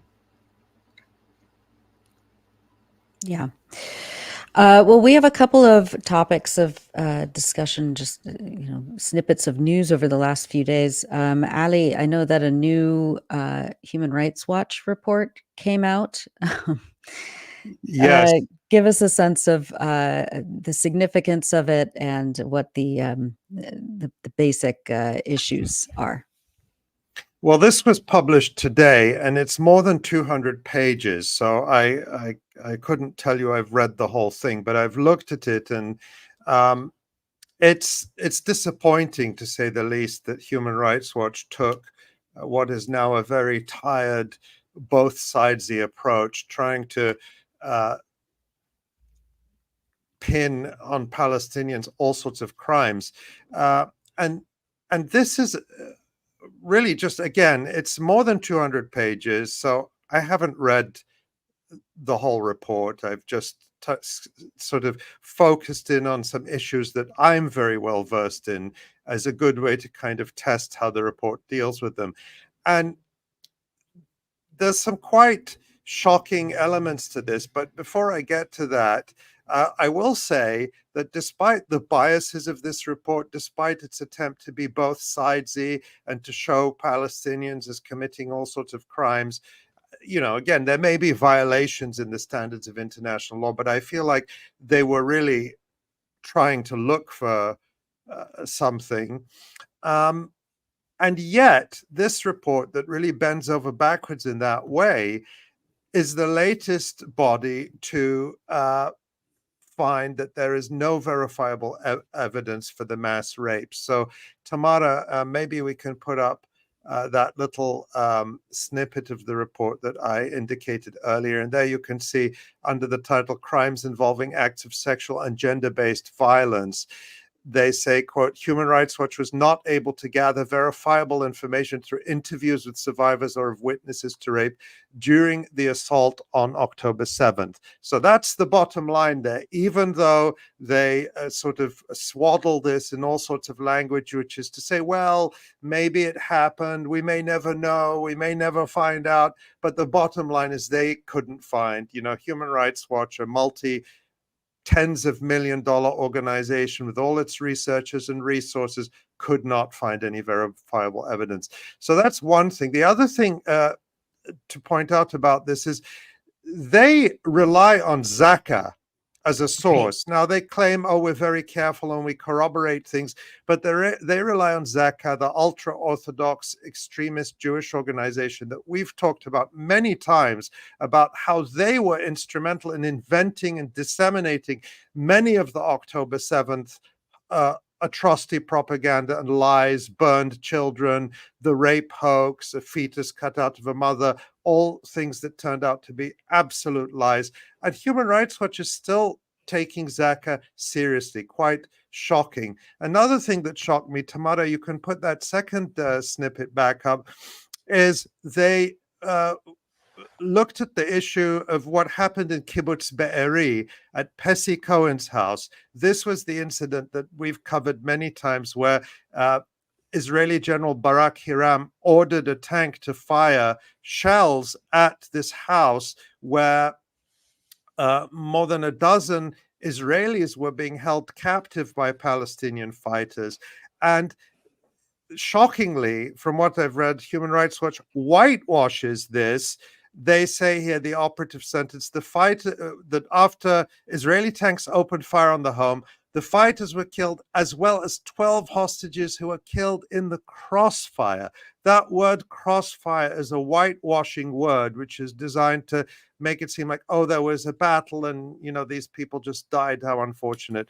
They were killed by the Israeli tank shelling. And I'll just give people a sneak preview here that our colleague David Sheen and I are working on a new article about the Israeli army's own whitewash of this shelling ordered by Barak Hiram in Kibbutz Be'eri, which appears to be an application of the Hannibal Directive that Asa talked about last week and on previous programs regarding Israel deliberately killing its own people or acting with total disregard, at the very least, for the lives of its own citizens. So I just wanted to sort of say that about the Human Rights Watch report, again, with the caveat that I haven't read the whole thing, but those are just some things that leapt out at me on a very initial reading. And in fact, the report itself, in all 200 plus pages, does not mention the Hannibal Directive, doesn't mention it in the Human Rights Watch report. Incredible. And that's especially shocking after the revelations, which Asa talked about in last week's program, of the Israeli army itself admitting the widespread use of the Hannibal Directive, of it being ordered from the first hours of October 7th until well into the evening, turning the Gaza boundary area into, quote, a killing zone, that every vehicle was to be fired on. Again, these are the things that Asa talked about last week, and people can find that segment on the Electronic Intifada YouTube channel if they haven't seen it or they want to watch it again. And that's not addressed in any serious way in the Human Rights Watch report. The idea there was a crossfire was really misleading as well. This is kind of the Israeli narrative, really. But if you read what actually happened, according to the two surviving civilian eyewitnesses, they say the Palestinian fighters were actually negotiating. and it was the Israeli forces who fired when they arrived. They fired on the home immediately. And then they're trying to make out like, there was tank fire, as if like it was almost accidental. It was very much not accidental. It was a way to, according to Barak Hiram, he said that he wanted to end the negotiations. The negotiations were over, and so we're going to fire on the home. Yeah, and as I say, we'll be looking at the Israeli army's recently published so-called investigation, but it's actually a cover-up in this upcoming article. So I'm sure we'll be saying more about this. Yeah. The story that just won't go away. The other, just very quickly, I wanted to bring up some new reports that have been circulating about the Israeli economy. Some reports in Israeli media, and then here we have Al-Mayadeen offering a summary of it, saying that 46,000 businesses have closed since October 7th. And just to like, I'm not a math guy, but I had my friend Ghassan help me crunch numbers about what this means in real terms. And let's say that, for these small businesses, which are, minimum 5 employees, 46,000 businesses at 5 employees each mean that there's about 230,000 employees now that don't have jobs in Israel as the economy continues to take a nosedive, which is about 2.3% of the population. This is compounded with Israel's GDP, which has also taken a nosedive, and I believe the quarterly GDP numbers aren't out yet, but last quarter it was, I think, 20% that has been decreased for Israel's GDP. What does this mean? I mean, there's it's pretty significant that Israel's economy is on the brink, that it is collapsing societally and economically, politically. Everything that Ilan Pappé said a few months ago on this podcast, Shir Hever said recently, and this is I mean, what can we make of this? I think it means that many more Israelis will be trying to follow Yair Netanyahu to Miami or other sunnier climes. Well, it's definitely something that we're going to keep watching. Let's talk about the Labour UK government in terms of its the ICC case against Israel for the genocide. Yeah, this is something we mentioned on last week's show, mentioning that it had been reported that the new government of Britain, with the new Labour government of Britain, would drop the previous government's objections to the case in the ICC against Israel for war crimes. And it was reported in the Israeli media this week, and we've got a story here from Middle East Eye reporting on that report, that would not be the case, and they're backtracking on this decision to drop the British government's objections to ICC arrest warrants. And what was reported in Israeli media in Ma'ariv was that the new foreign minister, David Lammy, who you can see here in this photo on the left, had promised the Israeli government during his visit to Israel, his first visit this week, that he would not be dropping that objection, and that they would be carrying on. And so we can see that the new Labour government is basically carrying on with the same policies as the Tory government? I actually predicted this last week. I said I would be very surprised if Labour did actually drop its objections. There's a couple of things here to say. One is that according to this Middle East Eye report and other reports, there was not just direct pressure from Israel, as David Lammy, the new Labour Foreign Secretary of the UK, went to Israel and met with Netanyahu, but also there was pressure from the United States. And if we look back at, and you'd wonder, why would the Labour government care what the United States says? Well, I mean, that's a question that answers itself. But if we look at this story from the Washington Post, Tamara, that's actually from 2019, when Jeremy Corbyn, a lifelong supporter of Palestinian rights, was leader of the Labour Party and had a real prospect of becoming prime minister had he not been sabotaged by the right wing of his own Labour Party, as well as the whole British establishment.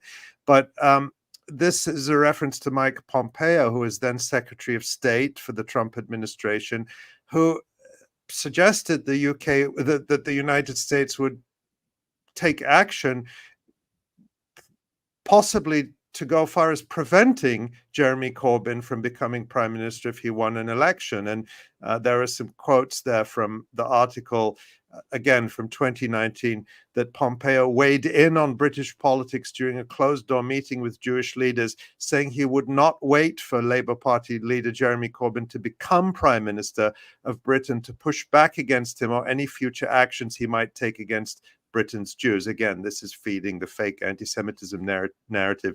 During his meeting with Jewish leaders in New York, Pompeo was asked, if Corbyn is elected, would you be willing to work with us to take on actions if life becomes very difficult for Jews in the UK? In response, Pompeo said, quote, "It could be that Mr. Corbyn manages to run the gauntlet and get elected. It's possible. You should know we won't wait for him to do those things to begin to push back. We will do our level best."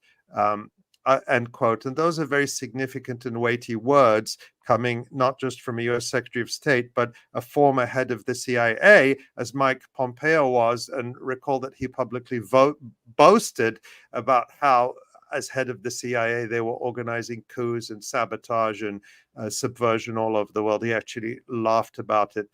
And then the other thing is, there's some breaking news that I just found when looking. And Tamara, I'm going to drop this into the chat. This story is from the Jewish News Syndicate, which is a pro-Israel website. And I'm just seeing this now. It's dated July 17th, and it says, the International Criminal Court of The Hague is expected to issue arrest warrants against Israeli Prime Minister Benjamin Netanyahu and Defense Minister Yoav Gallant within the next 2 weeks, according to Israel's Channel 14. And if you don't know, Channel 14 is considered to be a very pro-Netanyahu, a specifically pro-Netanyahu channel in Israel. The article continues, Israel had bargained that an unofficial agreement with Britain's previous conservative government would derail the ICC effort, the report said. So I don't know. It said that the reports are contradictory as to whether the Labour Party will drop the challenge. What we can say, I mean, we can't confirm any of this. I just saw this. But what we can say is that this at least tells us that Israel is extremely worried. And of course, even if the British don't drop their challenge, that doesn't mean that the ICC has to care about what the UK thinks. So this issue is still there, and it's not going to go away for Israel, even if Labour continues its policy, continues the policy of the previous Conservative government.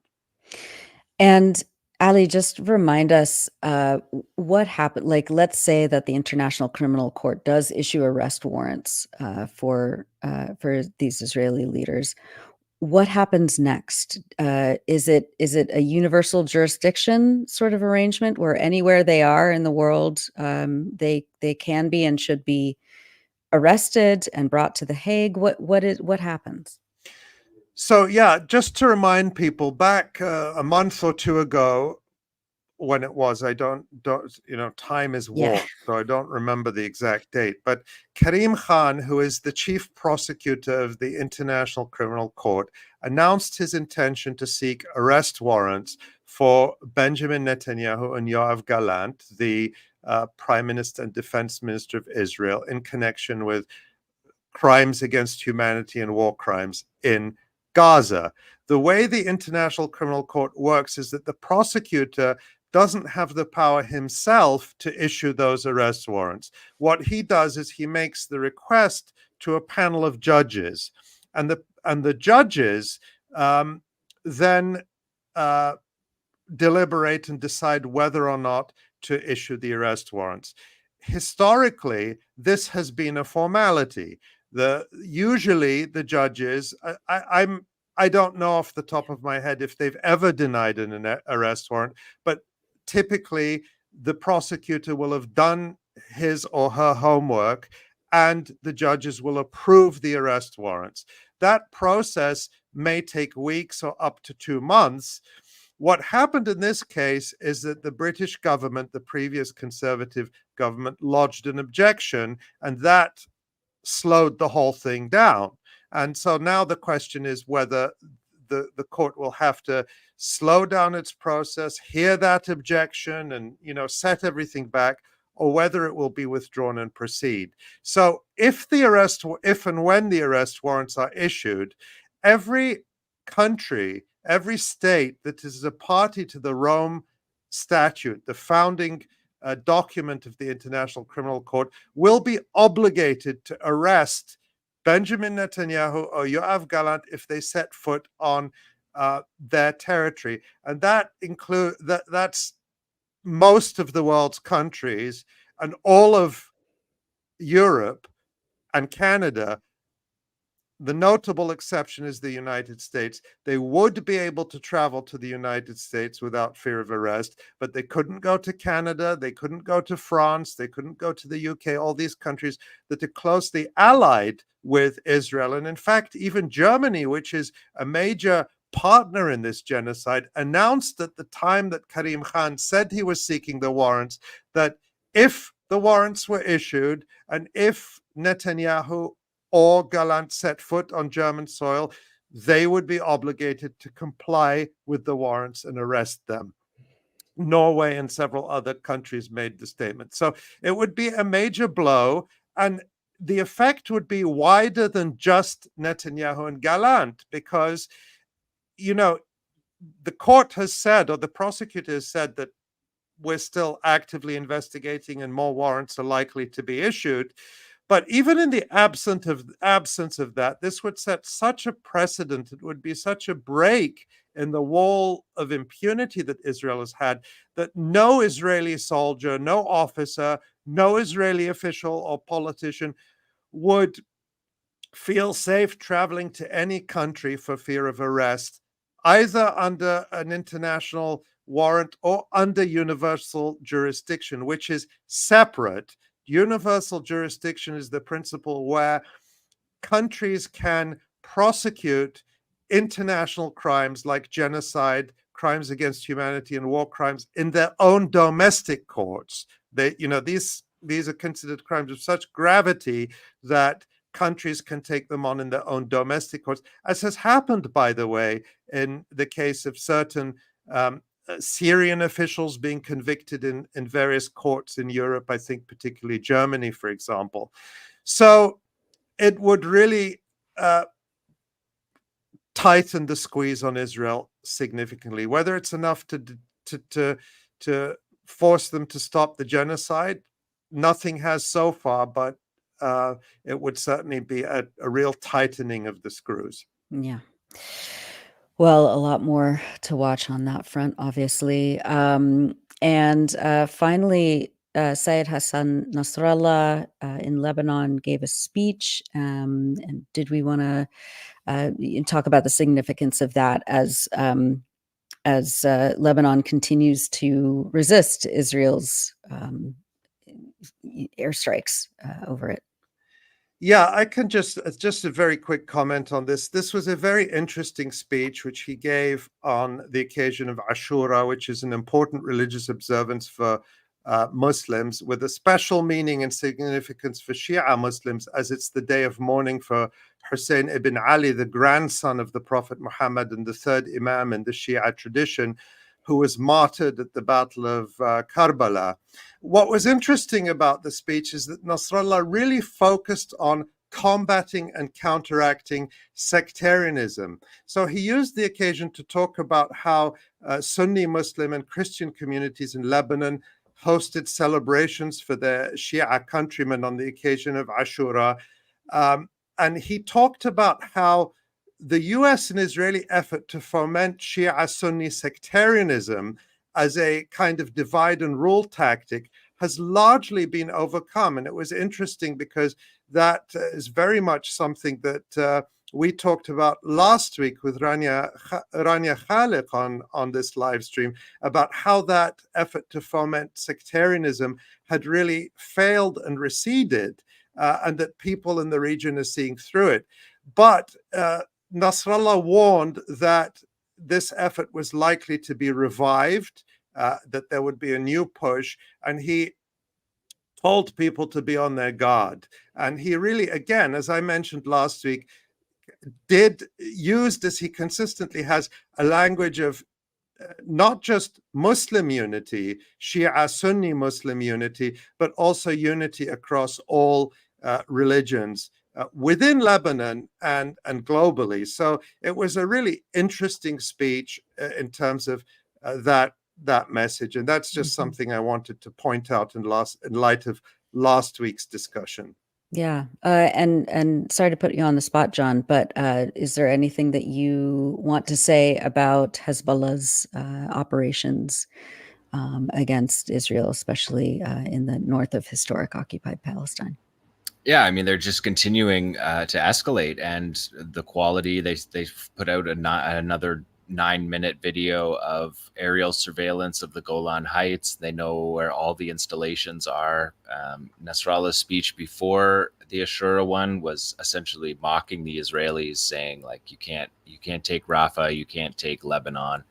All the villages that are the settlements in the north that are abandoned, they're abandoned from the military as well. So if there's an invasion of Lebanon, they have to re-enter the areas that they have abandoned before they can even begin to invade Lebanon. And I think Nasrallah was pretty clear that he thinks that it's a bluff, that there's nothing in the Israeli military that's been demonstrated in the past 9 months that indicates that they're capable of the war that would be required to fight in South Lebanon. Yeah. All right. Well, so many stories happening on so many fronts. We're going to keep abreast as well as we can. Before we go, let's take a look at the front page. It's been just, as we said at the beginning, just another bloody, horrifying week on the ground in Gaza. We have several brand new features up. Ali, were there several that spoke to you this week? So many. I mean, I'll just say that again, just unbelievable respect and awe and love for all our colleagues and friends in Gaza, whose names you see on the front page of the Electronic Intifada today, as every day, as they're writing about what is happening to them, to their families, to their communities. As I said, they are not writing about this genocide from a distance. They are living it. They are trying to survive it. And we are just so unbelievably privileged to be able to feature and amplify their voices. So again, one of the things that I said this last week, and this worry hasn't gone away, my fear is that Gaza will fall out of the headlines. We already see attention drifting. It is up to us to keep it there. And I had an exchange with one of our colleagues in Gaza yesterday. He sent me a beautiful message saying, just from that he would even think to do this from the situation that he's in, and he sent a message to say that he was grateful for the work we're doing. I mean, honestly, it made me feel emotional, because I thought we're not up to what, our efforts feel much less than they should be. But he said, we see you, we hear you, and it gives us hope. It's what's helping us hold on. That's what he said. And so I just want to amplify to people that their voices are here on this website, and please take them, share them, let people know. I get notes from people sometimes telling me, I print out the articles from the Electronic Intifada. I hand them to friends and family. I give them to people outside the supermarket. Whatever you can do to keep Gaza in people's hearts and in their minds, please continue going out and demonstrating. Please continue telling the politicians, telling the leaders that you care about this, that this matters to you, that this issue isn't going to go away. Because again, that's what our friends in Gaza are telling us. This is what gives us hope, that we're not forgotten, that our struggle, that our suffering is not in silence. And so let's just keep doing that. Yeah. Thank you so much, Ali. And of course, some of the best ways to do that is to sign up for our email list, as we say every week, and subscribe to the YouTube channel. We're also streaming on Facebook and Twitch and Twitter, and just keep amplifying those voices, as Ali said. And we will be back next week. I wanted to give some special thanks, of course, to Tamara Nassar behind the scenes, and also to our senior editor, Maureen Claire Murphy, who helped so much with the pre-production work and the writing, especially of the news report. So thank you, Maureen. And also to 𝐓𝐿𝐿 𝐄𝐥𝐿, who is helping with the social media production. Thank you so much, 𝐓𝐿𝐿.